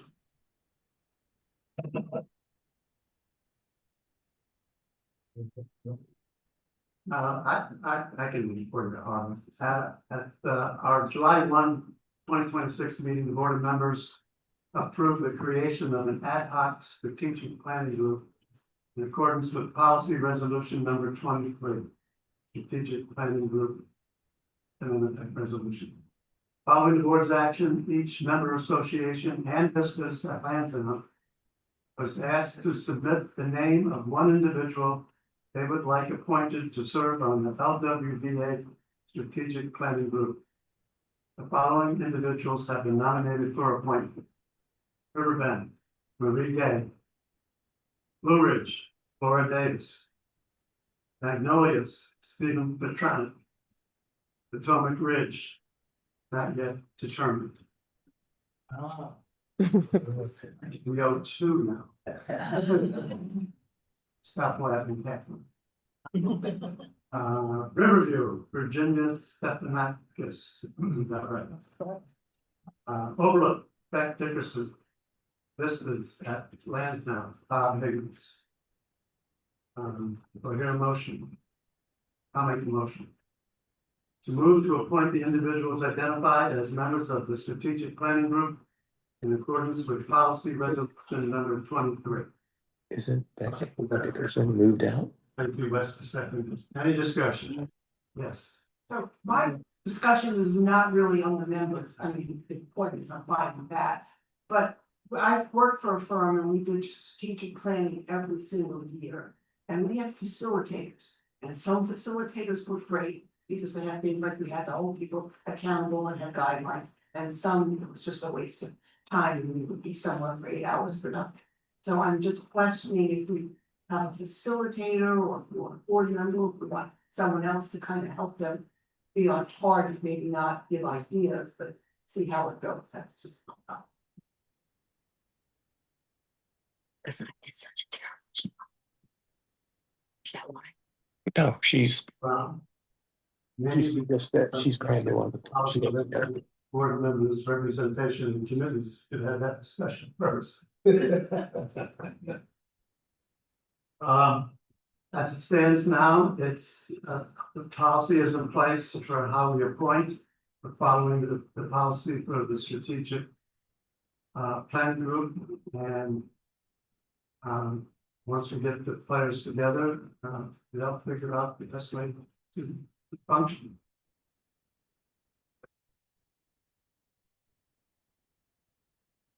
So there's any other discussions? And I think board members are. Oh, we'll talk about They're that. not allowed on this. They're not allowed on this. Yeah. Board members aren't allowed in the strategic. They're not allowed in working groups. Okay, all in favor of these identified individuals? Do we have a motion? Yes, we do. And second by the rest. Yes. Question. Unanimous. If it's good, Yep, that's good. Thank you and welcome to the strategic planning group.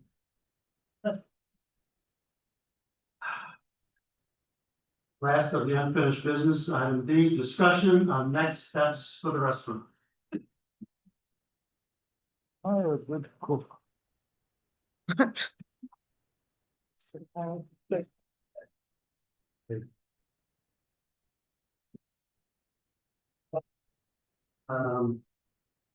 I recall disbanding the what is it, commercial amenities working group, because I thought we were heading towards a restaurant. I think we were all surprised with the results. And the question now is, and we've heard lots of comments coming from our residents, don't give up the ship. Figure out what you did wrong, do it right. And that's the discussion. Should we continue our effort to get an amendment called the restaurant? And how do we do it? One of the suggestions that I'd make initially here is to get the entire board together. You know, you have 3 or 4 people, you know, on a working group who are expressing their ideas about this, but you all have opinions on this and you all have suggestions. I'd like to see initially a working group where we can get together and just hash some of this out. What do we think we can do? What's out there? Is it possible? What level do we want to go to? There's a lot to talk about, and that's almost impossible in a meeting like this. Unfortunately, I think that if we all get together, it's a meeting like this. So if we need to talk But about it's it, designated we time. now have it. And we have to discuss it. As a board, we have to function in the open forum, Oh, can't have absolutely. a Working private sessions are open. sidebar on it. Working sessions are open. That's not Working working. on for the most. I'm saying, yeah, but a working group or a whole board, unless it's a special meeting for that purpose. That's what I'm trying to say. have a special meeting, because we're not gonna give it justice now with the time frame we have. Fred has a Or if comment. you don't want a special meeting, then do like some kind of group or something, but I don't think discussing it now is gonna give it enough time. That's what I'm saying. It needs more than what we can do here at a meeting. But anything we do will be open. It will just be totally focused on that particular topic. Fred has a And it comment. would have everyone's input. I guess things to move, but it keeps moving. Robert's rules. All right, you have, Yeah, just a brief comment. Again, I think boards are really posed with 3 questions that we're often discuss in a special meeting, we discuss today, because fundamentally, the 3 issues I think we keep coming back to every time we go at a restaurant. The first and basic questions for what director points out, whether LWEA should continue pursuing the restaurant service. If the answer to that question is no, there's nothing else to discuss. The second question, tied into the third question, is based on what we've just gone through in the negotiation, prior to the negotiation with Fountain Grill, we got significant input from the consultant. We paid a fair amount of money. He made a number of suggestions. Basic issue we need to address as a board. If we decide we should have a restaurant, we have to address the question of their funding. Because having just gone through that exercise, we can't, I think, go forward in good faith, as a board, deciding that we're prepared to fund the restaurant. And then at what level and for what period of time. And I think frankly, that's going to be the heart of the debate, the heart of the discussion. I think the generic question, we want a restaurant, whether it's today or a month from now, 6 months from now, the answer will be yes. The more difficult question is, are we prepared to fund it? And we've struggled with that in the past, and I think going forward, we're gonna have to come to the conclusion that the answer is we want a restaurant, we have to fund it at some level, some period of time. So I leave it to the majority of the board as to when to do that, best way to do that. But I think what you're kind of hinted, we have to address those questions at whatever meeting we go forward. Fred would like to talk. Fred has his hand up. Yeah, I'd like to make a motion, Okay. and I'd like to make a motion that we continue to pursue a restaurant service as a community amenity. And then we have a special meeting focused only on the restaurant discussion in 10 days' time or 2 weeks' time, when it can be set up. But sooner the better. It'll be a special meeting, one objective or one item. Sorry, we get back to the motion. Only the board, well, no, the board didn't have to open meeting. It has to be. I second open meeting. But we have it as a single topic. One item agenda. One item agenda, talk about the restaurant, and we bring it in. So my motion is. Continue to pursue this restaurant as a community amenity. And to have a special meeting to discuss that and to discuss. The support that's necessary to make that happen, or not. I'll second that, or you can, whoever. Fred would like to speak. I have a question. Would that include Michael's recommendation as an option? It's, Yes. It's involved, yes, so it's wide open for yes, all. Anything with restaurant, it's included. a community amenity, Limit, restaurant service, or community amenity. I understand. We have seen and heard, many ideas for what to do with this restaurant. As recently as Michael's, presentation. But the fact remains, all of them cost money. And to Barry's point, how much are we willing to bear to have this amendment? So I look forward to our future discussions. Fred wants to, has his hand up. Go ahead, Fred. I think everybody's right on track. I noticed that when our committee came back to the board, we never quite knew what everybody in the board wanted to do. Some people wanted a restaurant, some people were nervous about a restaurant, some people wanted a restaurant but didn't want that restaurant. We also have something to do in a budget that's coming up right now.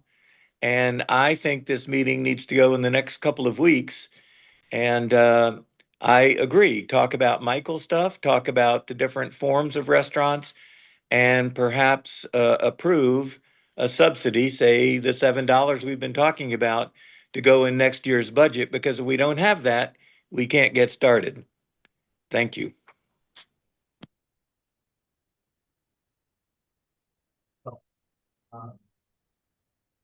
Want to read your motion and the vote? Let's give it a vote. To continue pursuing restaurant service as a community amenity. By having a special meeting open to everyone. On the restaurant, on one. Do we want a restaurant, and two. How will we fund it? Open to everyone, what does that mean? It Open means- meeting. Because they're not gonna speak, it's gonna be the board that's gonna speak. You have to give them an The board meeting. They get 3 minutes They'll in the have an beginning, opportunity. They'll have their opportunity, but we're the gonna one have one subject. negotiation. Otherwise, it'll be a free for all, that's all I. It's not a monthly, just one subject. Okay, but Yes. the opinion of the folks is wonderful. But it should be for 3 minutes, and then we're gonna decide how we wanna get through. First, Yes, we can. Right. I'm sorry, my voice wasn't loud enough, I thought it was. No, it's not new. Okay. I said, my only point was, certainly want to hear from everyone who lives here. When the 3 minute rule, because then we get down to brass tacks, and it's we, the board, that have to decide and have decisions of what we want to do. Thank you. Correct. Do we need a date? No, it was, Audra can work that out. Any other discussion? All in favor? Good.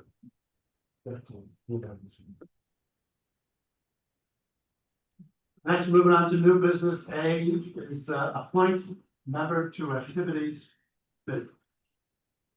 Magnolia says ask management that it wishes to fill its current vacancy on the activities committee.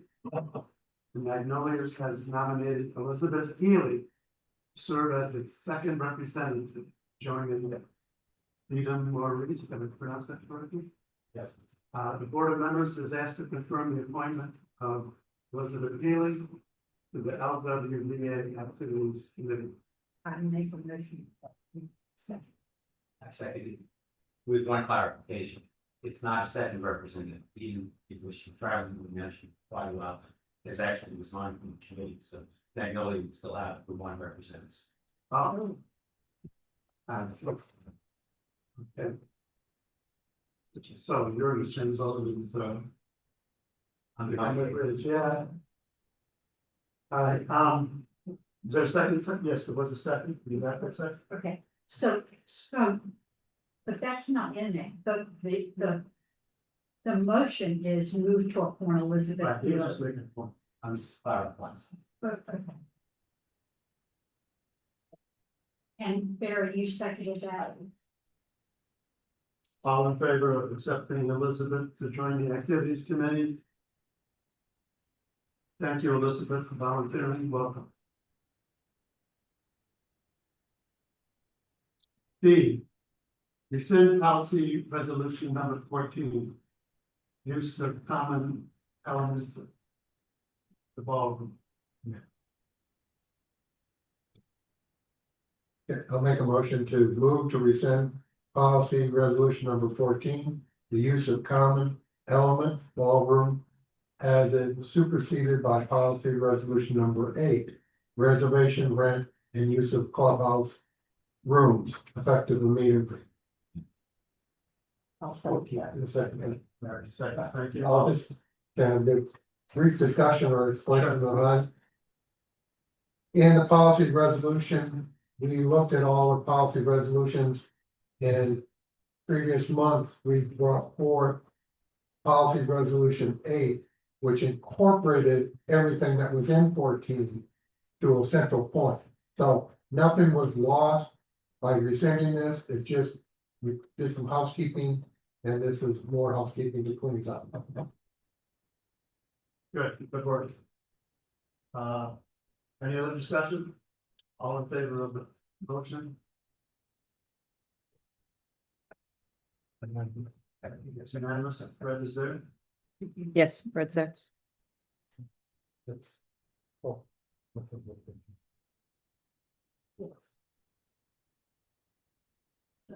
Okay, moving on to C, consider changes to policy resolution number 20, which is reserves for capital components. Someone from the working group, you share? Your motion. I move to approve the revised policy resolution number 20. The reserves for capital components as presented to supersede and replace existing policy resolution number 20. Second. And on that, there's one extraction of that policy that was in the, from the draft that we moved forward. It was. Budget and finance made a change, Yes. and they removed section I, F, 2. Mhm. And changed the verbiage. Fred has a question. Okay, yeah, but it's a removal.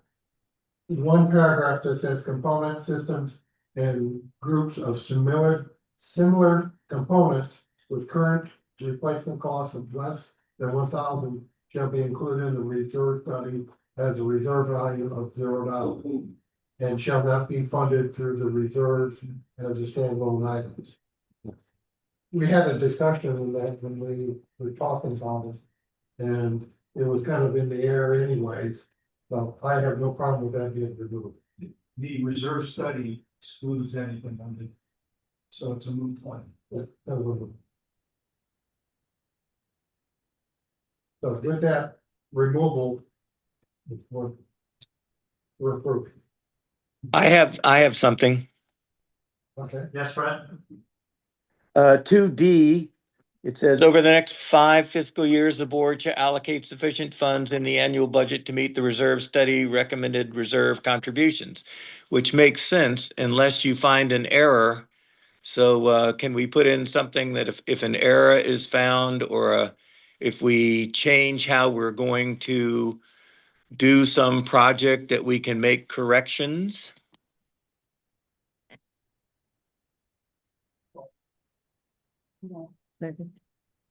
Projects are changed all the time. Many things are in the study that are not actually done because they don't need to be changed at the time the study set. And I agree, but this says you're not gonna change anything. That's, study, because you do it every 5 years, you get to update that option. There's a refresh every year, there's not. There's, you get an annual look at it, yeah. But I mean, well, for example, I sent something into you all. We might not be able to approve anything right now, but maybe we change how we're gonna do the tennis courts, which would save us $1 million if it's feasible. So it just seems that we should have flexibility if something dramatic changes. You still have that flexibility, because when management brings in a project, they can bring in a recommendation to change the way something's done, or the design of something. That's always on the table.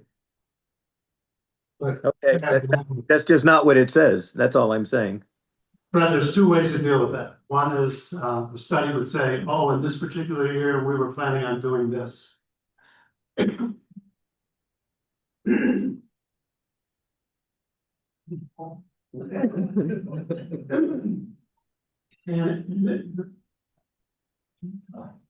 I'm okay with however you want to do it. I just want to make that point that, the board reserves the right, if proven, to make changes if we find. Community Grounds deals with that every year.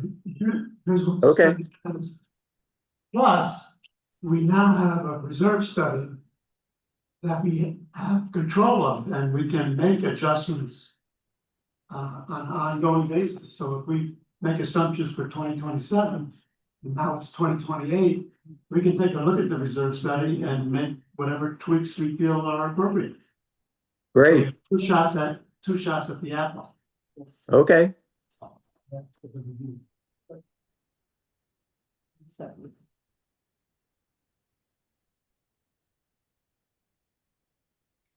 So while we're about this, are we talking about this reserve study or just this document?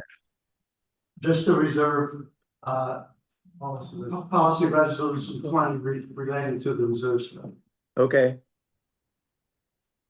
So, any other concerns with this policy? No? Then let's vote on the resolution as presented. Item West. All in favor? oh, Okay. Said yes? Yes.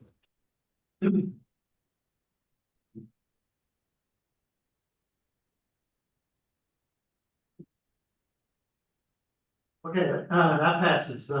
New business item D, consider changes to policy resolution 29. 29 is board of members and member representative participation in committees and working groups.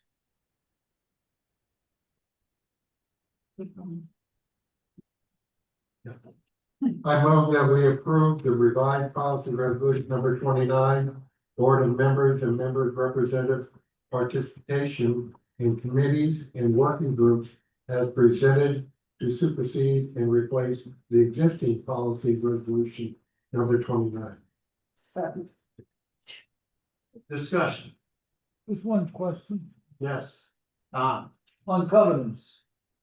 And it says if the board fails to appoint a covenants committee, then the board shall perform the duties of the covenants committee. Should consideration be given to a subcommittee of the board, because covenants is unique sense of, like we just experienced earlier today? I'm not saying to oppose this resolution, I'm just asking, it's a matter of information on covenants. We did that about 3 years ago, because this board doesn't have the same covenants responsibilities that you have in the buildings. Okay. Very few things come to us. They deal with the patios outside the units and things like that, but that's it. So the board at that time was named as the covenants committee.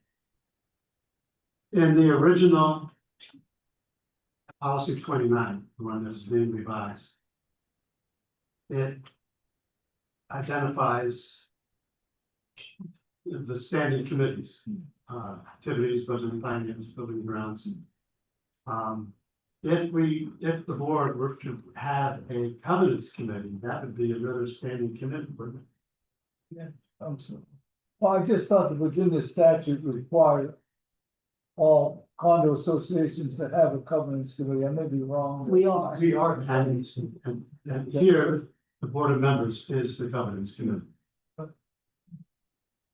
And if we were to establish a covenants standing committee for covenants, then we would put together the terms of reference and.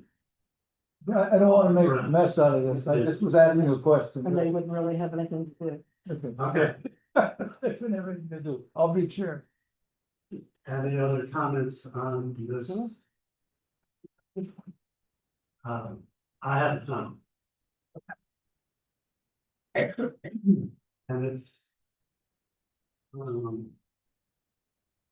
It's in 1B under the general, under the revised. On top of page 183 in the board packet. B states. The board may form a subcommittee of the board. Or working group. Comprised of 2 or more member representatives. I don't really understand what that means. That's what we did. That, in a sense, is the board can decide that there is something that needs a further study, or we're not the whole board together, so they can do a small group. Example would be, the commercial amenities working group. It wasn't a formal, it was a group with a single task to accomplish. And that was the restaurant, and it was formed up, and the particular members, we had 4 board members assigned to that as voting members on that. To come up, hash out the issues, do some of the legwork, and then bring all decisions back to the board to resolve, or issues back to the board. So the board can say, instead of set up a work group, policy resolution work group is another one. Where we have board members that were assigned to it to do some of the legwork and then bring their findings for approval back to the board. So those type of cases, instead of trying to organize all 11 members for all these work group things, we can do a subset where you don't want necessarily just volunteers to do it, but board members to work on. And there's some other specialized ones that occurred in the past. So in this V, it identifies a subcommittee or a working group. Is there a difference between a subcommittee and a working group? Yes. I don't know what's subcommittee. The subcommittee of the board essentially is like the PR working group. It's called a working group, but it's actually a subcommittee of the board. It was. Working groups in general have there's an end date.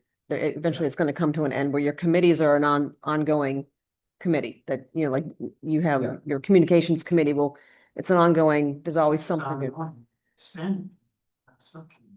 Well, like the PR working group, It's gonna end. let's go into we finish off. All working groups in. No, What working group does not have? Change. Depends. technology working group. I don't know. I think you're overthinking. I'm confused. So this policy says We can. board members decide it. can't be on working groups unless the board says they can. Unless it's a board working group, a board subcommittee. Not co-mingled with volunteers. So how do you determine whether a working group is a board working group or not a board working? On a subcommittee. Because the members are all board members. What dictates that decision? The board. What, the board of presidents? And what the purpose of the group is. Like policy resolution group, these are people that are familiar with the policies already, so they were the logical ones to do that. The restaurant group that, I mean, these were people that are making the decisions and we're just narrowing the group down to help with the rest of the board. Earlier this afternoon, we talked about the strategic planning group working with. Why wasn't that the board group? There are a couple of reasons, frankly, some of them historical. You know, after we and I talked about it, I look at the declarations, I look at our bylaws, doesn't define the difference. Neither does Robert's rules of order. What we're talking about is really more form over substance. You can call it whatever you want. Typically, a subcommittee is for a longer duration. It's something that you want board members involved in. And that's why we set up the commercial amenities working group and the policies group. It was board members. Could a board president have made it a working group of residents, non-board members? Yes, that's strictly the prerogative of the board president under Robert's rules of order. In connection with the strategic planning group, I think historically it's a little bit of a difference.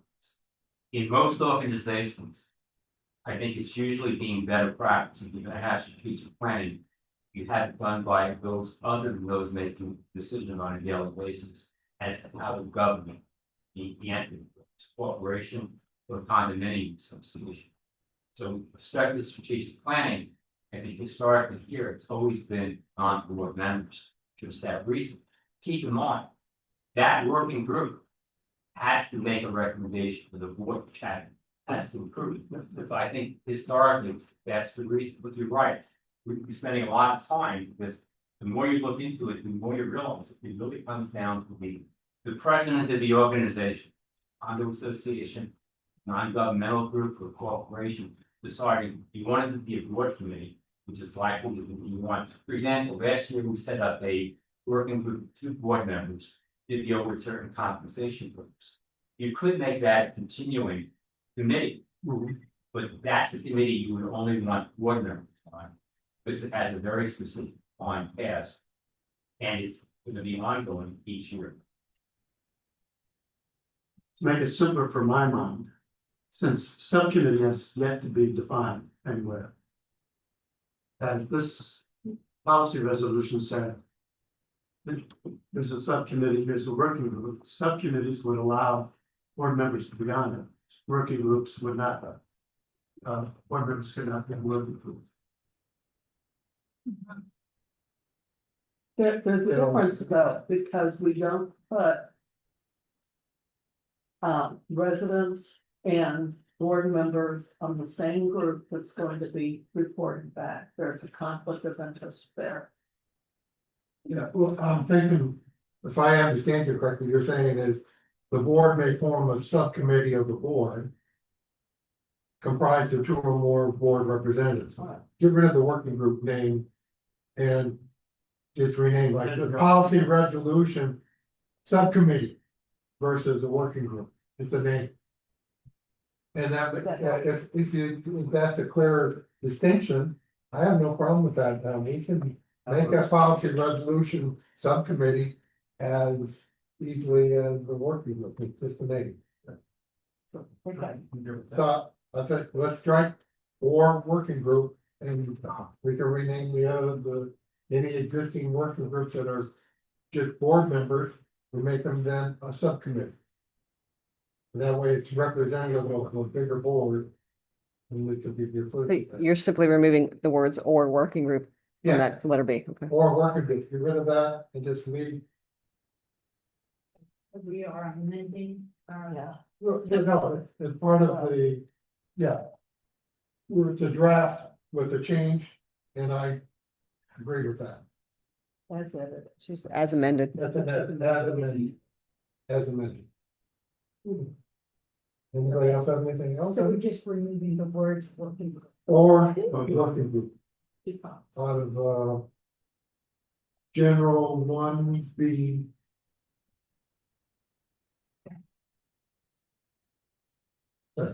Somebody else have anything? Yes, let's do it. Amended. Or amended, yes. We'll go. Okay, we've already done that. Don't vote. No, we can vote now. All in favor of the amended motion? Thank you. So, Brad? Yes. all right, next new business is the community-wide natural gas commodity contract. Real quick, just so you know, Audra had to leave. Okay, Oh, and just as an admin note, the policy resolution should be a subcommittee now. And the We make it a, we'll call them subcommittees. subcommittee for board members.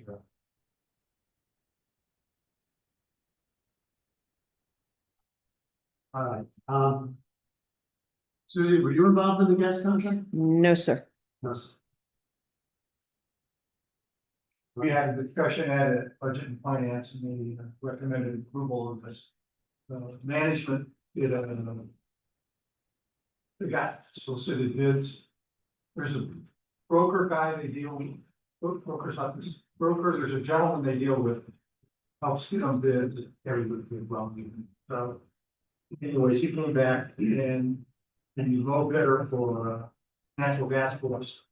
Over the next 4 years would be this company, WGL. By the way, I never lived in a community where we buy our gas 4 years at a time. It's price.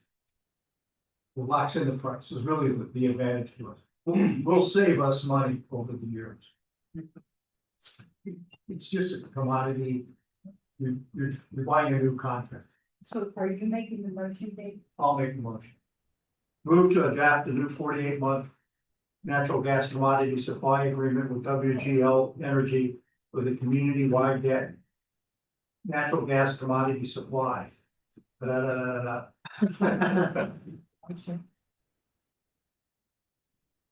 a second? Second. Thank you, Jonathan. Any discussion? So this is a contract that we get the benefit of.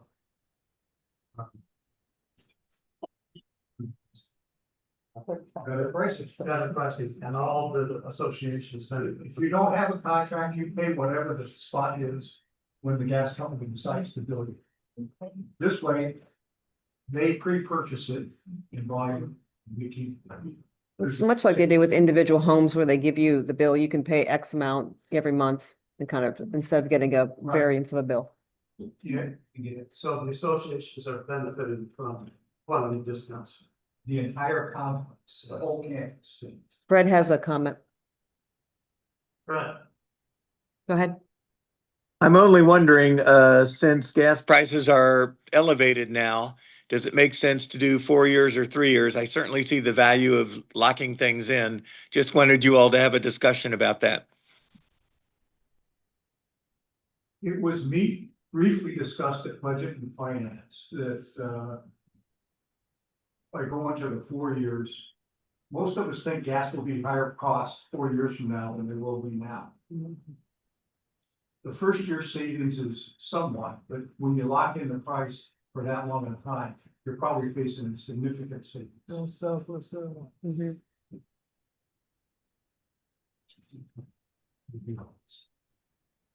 Okay, any other discussion? Vote on the motion. To approve the 48-month gas agreement with WGL. David? David. President. President, he's good. Thank you all. And we're moving into the home stretch here. Consideration of draft 2026 reserve study report. Bobby's not here. Josh is not here. Who's gonna pitch the reserve study? Davidson. I had a chance to sit on this committee as ex officio, and they did a wonderful job. Started many months ago when they got bids for who should make the study and we ended up making the selection. And EMA is the company that was selected. And they had done our study 5 years ago, 3 years ago, 5 years ago. And having their base knowledge was tremendously helpful. Having also had the experience of, our management keeps track of what's going on, so the actual expenditures were updated into the study quite extensive. You read through it, it'll say where they use information provided by us to update it. There are only three areas that really come down to what's your best guess. Number one is inflation. Number two is the interest earned on your reserves, which contributes to the reserve study. Number three was, did we cover everything? Did they find all the air conditioners and light bulbs, and, well, not light bulbs was there, but all that different type of stuff. And I guess the fourth would probably be pick a minimum funding level, not to go below. That's a little gray area. If you reduce the funding level, minimum funding level, it tends to smooth out and moderate your long-term expenses. Keeps the rate from going up a whole lot in 1 year and a whole lot less in another year. If you the interest earned on the investments, they come in with extremely conservative estimate to begin with. 2.5%. We thought that was out of line. The committee chose 3.5%. Could be closer to 4. The 3.5 is a conservative, meaningful answer to what we're actually getting return. That 0.5% difference, if you went to 4, would not materially change the contribution rate. Take it maybe from 8.6 down to 8.5. Not a huge differential there. The minimum reserve study, they recommend 5%. We went down to 3%. And that really affects the year where you have those really big $1 million expenditures. That means $1 million plus the 5% instead of $1 million plus 3%. Keeps us from having to pre-fund a lot of extra reserve areas. So very good overall discussion, very broad discussion. Some members disagreed with some of the things. It was one of those committees that actually worked. There was some discussion that went on a lot. Having said that, there is a huge benefit this year versus the study done by the same company. They now provide a workable spreadsheet that is given to us that we can update as we go along. We were not allowed to update their spreadsheets in past years, proprietary information. That is now available. So thank you to Kathy Williams. She gets to plug in what we actually spent money on. And it updates the study. So if we buy a new air conditioner the year before it was supposed to, it goes into the study. If we don't buy one for 2 years because it lasted longer, it goes into the study. So the updating the information is wonderful, wonderful way of getting a better reserve study. Every time you do it, you just get a little bit better. Fred has a comment. No, we wanted a motion to. Okay. I thought he motioned. Like this, the motion's written. Yes. Move to approve the 2026 replacement reserve study as prepared by DMA Reserves. Second. Second.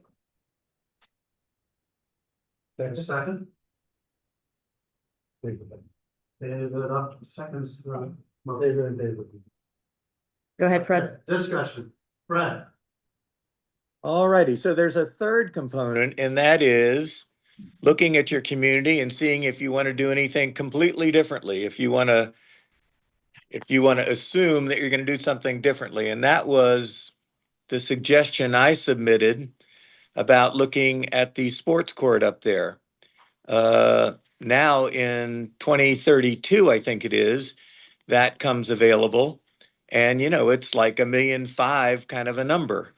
And I would like to see our chief engineer talk to a couple roofing companies and see if I am correct about the possibility of not using that sports court anymore, changing it into a regular roof cover, which costs not very much money, $100,000, $150,000, and building another court if we feel that's important for the 30 people who use that at a reasonable time. So that's a whole nother way of looking at things. I mean, you cannot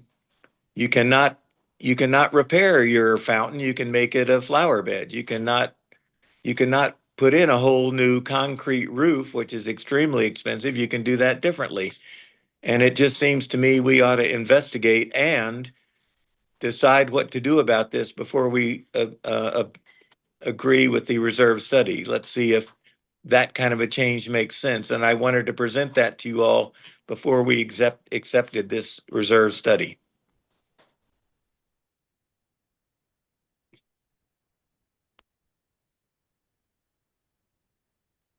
So Freddie, are you recommending that we incorporate that in this current replacement? Yeah. Well, it depends. If you think that's a reasonable kind of approach, I mean, and you're going to save $1 million in 5 years, why wouldn't you do that? Because it means you're going to have to bring in less money.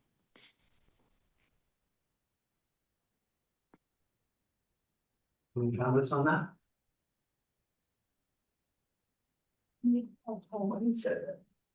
Well, Well, I just, my comment and actually question for Dave, some basic questions. I'm a little bit confused what that actually means and how exactly we can amend this motion to incorporate Fred's suggestion. The other question I have, maybe we address at the same time. In the motion, you include two assumptions, one of which you mentioned, one of which you didn't. One of them has to do with how you set the interest rate assumption going forward. And at the committee meeting, they increased it from 2.5% to 3.5%. I can understand that and live with it without asking you a question, Dave, because the Fed is projecting 3.1 to 3.6. So there's a rationale. The second one, where they made a change where they reduced the minimum threshold from 5% to 3%, I just would like clarification, and it really ties into what I think is the purpose of the reserve study. And that is, it's supposed to be not necessarily extremely conservative, but conservative. Because the purpose of the reserve study is to protect the community in most cases, no worst case possibility, and need for special assessments or having to take out loans. That being the case, I guess maybe you can help clarify. Why did you choose to go from 5% to 3%, which eliminates that safety net to some degree? Sure. That part I can answer. By going from 5% to 3%, it keeps the annual increase at a lower level. It's 8.6% instead of 10.2 or something like that. Which means that if you're paying $10 a month right now, you're going to pay $10.80, or you're going to pay $10 and $11 or something. So it keeps the increases each year, which compound, by the way. Now, that becomes only important in the years where you have very large expenditures, because you're going to draw down your fund, got $1.5 million in it, and they're going to draw it down because you're spending $1 million, leaves only $500,000. Well, if you overspend and it goes down to 300,000, you now have to supplement that, make up that difference right away, or change your study. At 3%, because we have 3 years in a row in the next 10 where they're pretty high, it kept us from bouncing that number up too high. We still didn't go below what's considered a safeguard level, because quite honestly, many associations choose a dollar figure. We maintain a $300,000 minimum no matter what, or whatever that number happens to be. It's a percentage instead of, it just mitigates. Having said that, the year after the last of the 3 big years in a row, which is over $1 million expenditures, the proposed increase is 1%, because you're already at 8.6, 8.6, 8.6. All of a sudden, you're bringing in enough money, and the next year it's only a $200,000 projection. You don't need as much. It mitigates the percentage of increase a little bit. Fred, I'm not sure that I can put in a reserve study what you're talking about. you wanna change how we're gonna do stuff, that's more of a buildings and grounds management program. We could make a working group or subcommittee that would answer those types of questions. And quite honestly, he's right. We should be looking at, should we do things different? Do we need a sports court? Taking away an amenity is not a popular idea in this community. So, Well, I don't know if you read my proposal, but I did. yeah, okay, so I was suggesting actually putting in a sports court in a different spot, but all of a sudden doing the new roof and putting in a sports court cost 400,000 or 500,000 instead of 1,500,000. That's all I'm saying. And of course, that should go to the committee, but I'm just saying I'm reluctant to accept this change unless you're willing later on to make that change. And that was the reason I brought that up before about the resolution.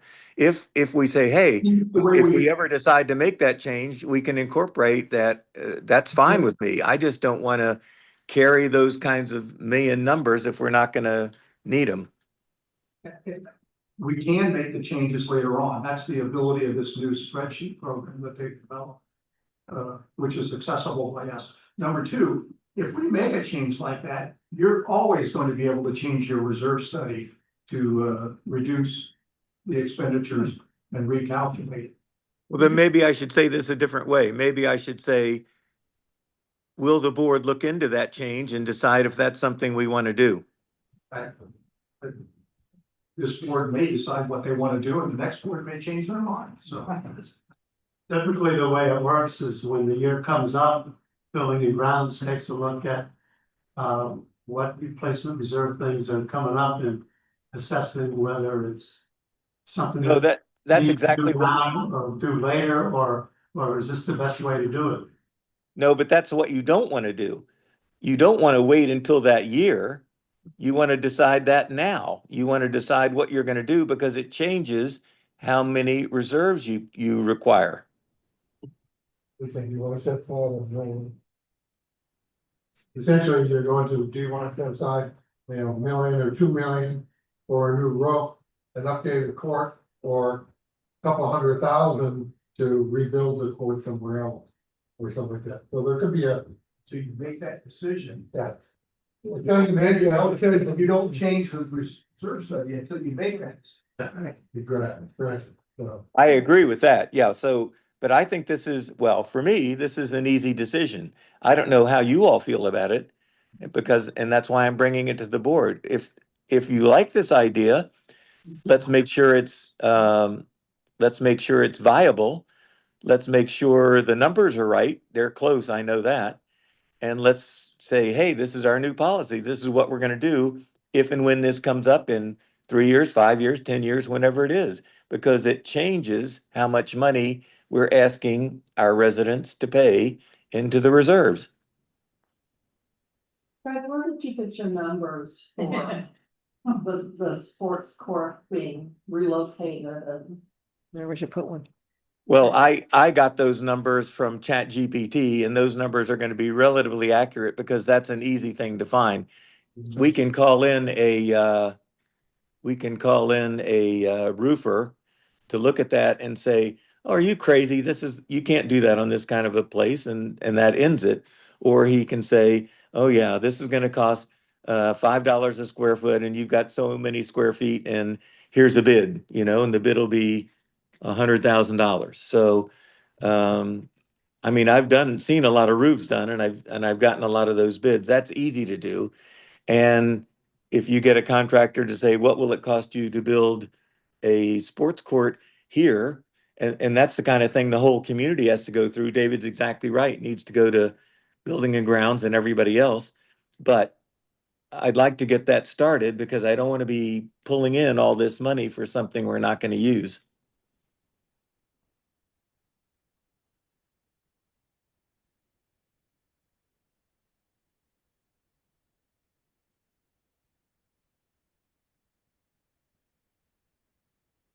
But I think a lot of work.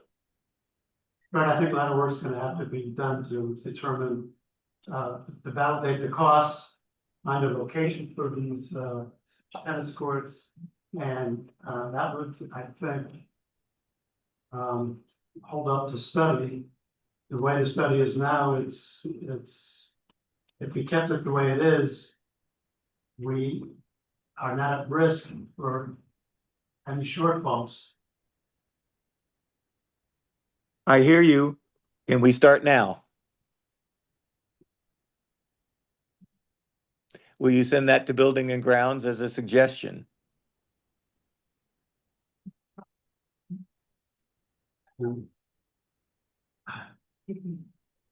Is DNA still in contract or they done this? Are they done? Is DNA done? DNA's done. They can't do another iteration. Well, they could. But It doesn't. essentially, this is their best guess with some refinements on it. Other than taking out major projects like the roof or a major project like the repaving of the parking lot, which was spread over 2 years instead of 1 year. You're probably not gonna change this all that much. But Fred's right, if we wanna change how we do things. But I don't think that's part of the reserve study. I think that's The making strategic- changes which affect the reserve study as opposed to changing the reserve study. It would be part of your strategic planning group. The other gray area, there's inflation. They have a fairly sophisticated model in how they predict inflation. And they use two things, CPI for things like TVs and lights and things like that. And then they use a buildings inflation number, which is a much smaller number for big projects like paving, even parking lots and all that kind of stuff. Pretty thorough definition. Yeah. Well, I agree with David. I don't have any problem taking the reserve study. I just want the board to say, yes, we'll look at this because it's an enormous expenditure. And once we figure out whether we want to do it or not, and I disagree that it's that hard to figure these numbers out, then we'll make that change to the reserves next year. Because I don't want to keep charging people 8% because we've got some number that's wrong 4 or 5 years out. Yeah, I think that, you know, if we give this even as a special task to the strategic planning work group, that may be something that we want to do. I don't think we should hold up the budget for something that is a good idea, but it's gonna take some work to implement. So we could probably move forward with the budget as it is and being conservative that we've got everything covered as is. If we can adjust it later down the road, we make those adjustments, even though we're understanding it might not impact until the following year's budget. At least we're covered this year. We've got a jump start on the saving. They were projecting a 14% increase at an 8.6 increase. I think it's a lot better than what was initially projected. I think we move forward on this and put this as a task to this strategic planning work group to look at how we can be smarter in the future. Good point. Okay, I just like this to get going because I've presented this to a couple of people. I gave it to Audra 6 weeks ago and I haven't seen anything happen. So, you know, I'd like to get moving on it because it's a big number. Thank you, Fred. Nope. I heard your point about 3% threshold. If you put it into dollars. He's gone. It's $400,000 threshold a year. Of course, it grows over time. It's that order of magnitude. I think it's encompassing. And if your site is 500,000. Mary, did you have a concern on the study or no? I don't think it's anything that can be answered by this group, so I'll just deal with that. Okay. All right, so that, where are we on the? Okay, vote. I'll vote to accept the.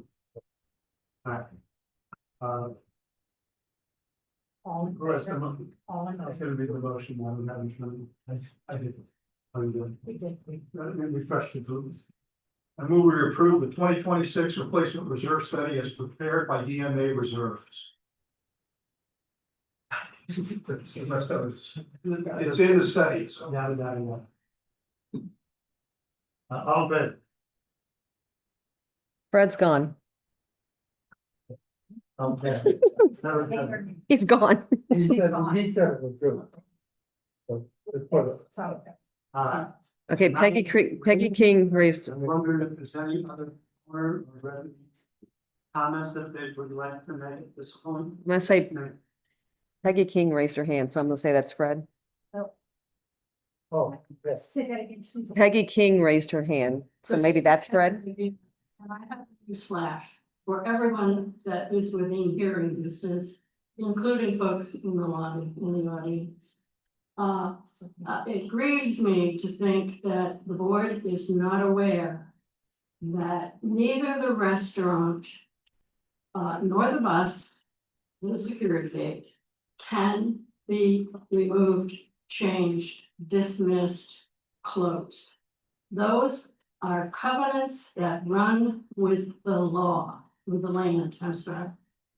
And to change those, eliminate them, you can change them, but you cannot eliminate them without changing the zoning. We have special zoning as an over 55 community. I sent all the law right from Loudoun County offices land section under one of the assistants in that department. They cannot, they run with the land, so there is no right to close them. And it doesn't matter whether it's a coffee shop or, a 5-star restaurant, but that is something that is in the documents. And the original documents from Leisure World, still, we are bound by those laws. To change the zoning is the same procedure that's gone over for the affordable housing, public hearings, the Loudoun County Board of Supervisors, and I believe the entire community needs to have a majority vote to do that. So it has become a burden, I know, but it would be nice for the people that are working so hard, for example, for alternatives to taking the bus. There could be 25 agencies and organizations that you can arrange rides with. That does not take away the obligation of this community to provide some level of bus service. And I'm really sorry that that there's not more awareness about that. You had a wonderful column in the Connector this month about the restaurant, I believe it was the restaurant, what are we going to do about it? It would be nice if our legal counsel could do an article explaining some of this. Audra got the original paperwork, not the original paperwork, but a copy from the Loudoun County office via me and one other resident. And I'm really sorry that the board is not better informed about that. I think it might reduce some of the angst about doing other things. So thank you for listening. Thank you for all the time that you put in. So what you're saying is that the proffer that was made when we rezoned this Yes, 50 acres. Yes. to- correct. To age It restricted. runs with the land. As provided in that proffer, it says that, listen. In that proffer, it says that we are to provide a bus service, That- and we do provide. a bus That's right, service. that's right. You can change, The the, proffer does not say anything about providing a restaurant. I believe it does. I believe it does not. Well, I think it does, and of course, the If it does, documents are how it available. work. The documents are available from Loudoun County. And I think it's a federal thing when you do zoning for special communities and so on. I don't know whether the developer got a tax break on that or whatnot. But it's a difficult thing. It's a tedious thing to change. And I'm not saying maybe it should be. But We're not giving up on the restaurant. but- no, I understand, but it's just unfortunate, because I think people are working hard in the audience too to find other alternatives. And it still doesn't remove the obligation for, having some kind of bus service and some kind of restaurant. And I think we actually did start out with a coffee shop. If anybody's got that corporate memory that far back. So anyway, just to be informed, and thank you very much for all you do. Anyone else? Yes. I promise I'll be really quick. I'm gonna hold you to it. All right. You know, Anyway, if I don't write this stuff down, I'll chip over myself, so. I'm really pleased to hear that the meeting at US. There's the microphone. Maybe the line. Sorry. I'm very pleased to see that the restaurant, the committee decided to address the need for the restaurant. And I like to call it the new name to it, community of the community living room. As said, many residents support this effort more than any us realize, I think. I'm continuing to work to putting some real numbers behind that support. And we very much appreciate your efforts. Thank you. Thank you. Marina? Oh, no, I'm sorry, Marina. Come on here. Okay. Well, I'm kind of mind boggled. We're talking thank you, we're talking about, we have decided, obviously, to reduce the bus service from 4 to 3 days. Some weeks we will have a bus for 2 days because of a holiday, and some weeks we will have a bus for 1 day because of a 2-day holiday. And evidently that was not taken into consideration.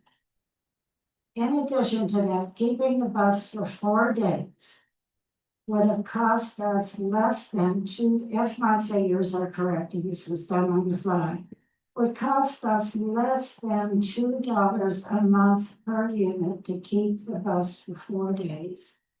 And on the other hand, we're talking about a future tennis court. Where are our priorities? That makes absolutely no sense to me. Thank you.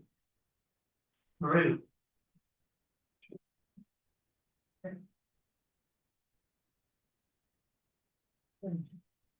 I would like to address Michael Levitt's proposal for, I believe it's a nonprofit, and I've heard that idea before somewhere on Facebook groups, and I have also, like about a year ago, made a proposal for a nonprofit, and I hope what I'm trying to boil things down is that if we have a restaurant, that we don't overcomplicate things, that we, that keep it simple, stupid idea, because we might be something like, some people don't have the money to pay $70 a month. Also, regarding my proposal, I gave you an idea of, I mentioned Community House Cafe as an example of a nonprofit cafe, and just an FYI, just the other week, it was nominated the best in Loudoun. So I know you guys might get tons and tons and tons of emails to read, and you want to get out of the house and have a cup of coffee while you take your laptop and read your emails. I would suggest you visit the cafe just to get an idea about the concept, because when you actually experience something, then you kind of have something to chew on to see if it's a good idea or not. So that's all I wanted to say. And if you have a nice cup of coffee there, enjoy, okay? Thank you. I'm sure the restaurant subcommittee will that's all those ideas. liquor license. What's that? So we need a liquor license. Yeah. So, any other comments? If not, we have a motion to I adjourn. move we adjourn. I'll second that. Wes, all in favor? Let's go home. Thank you, everybody. There's a strong flag. There you go.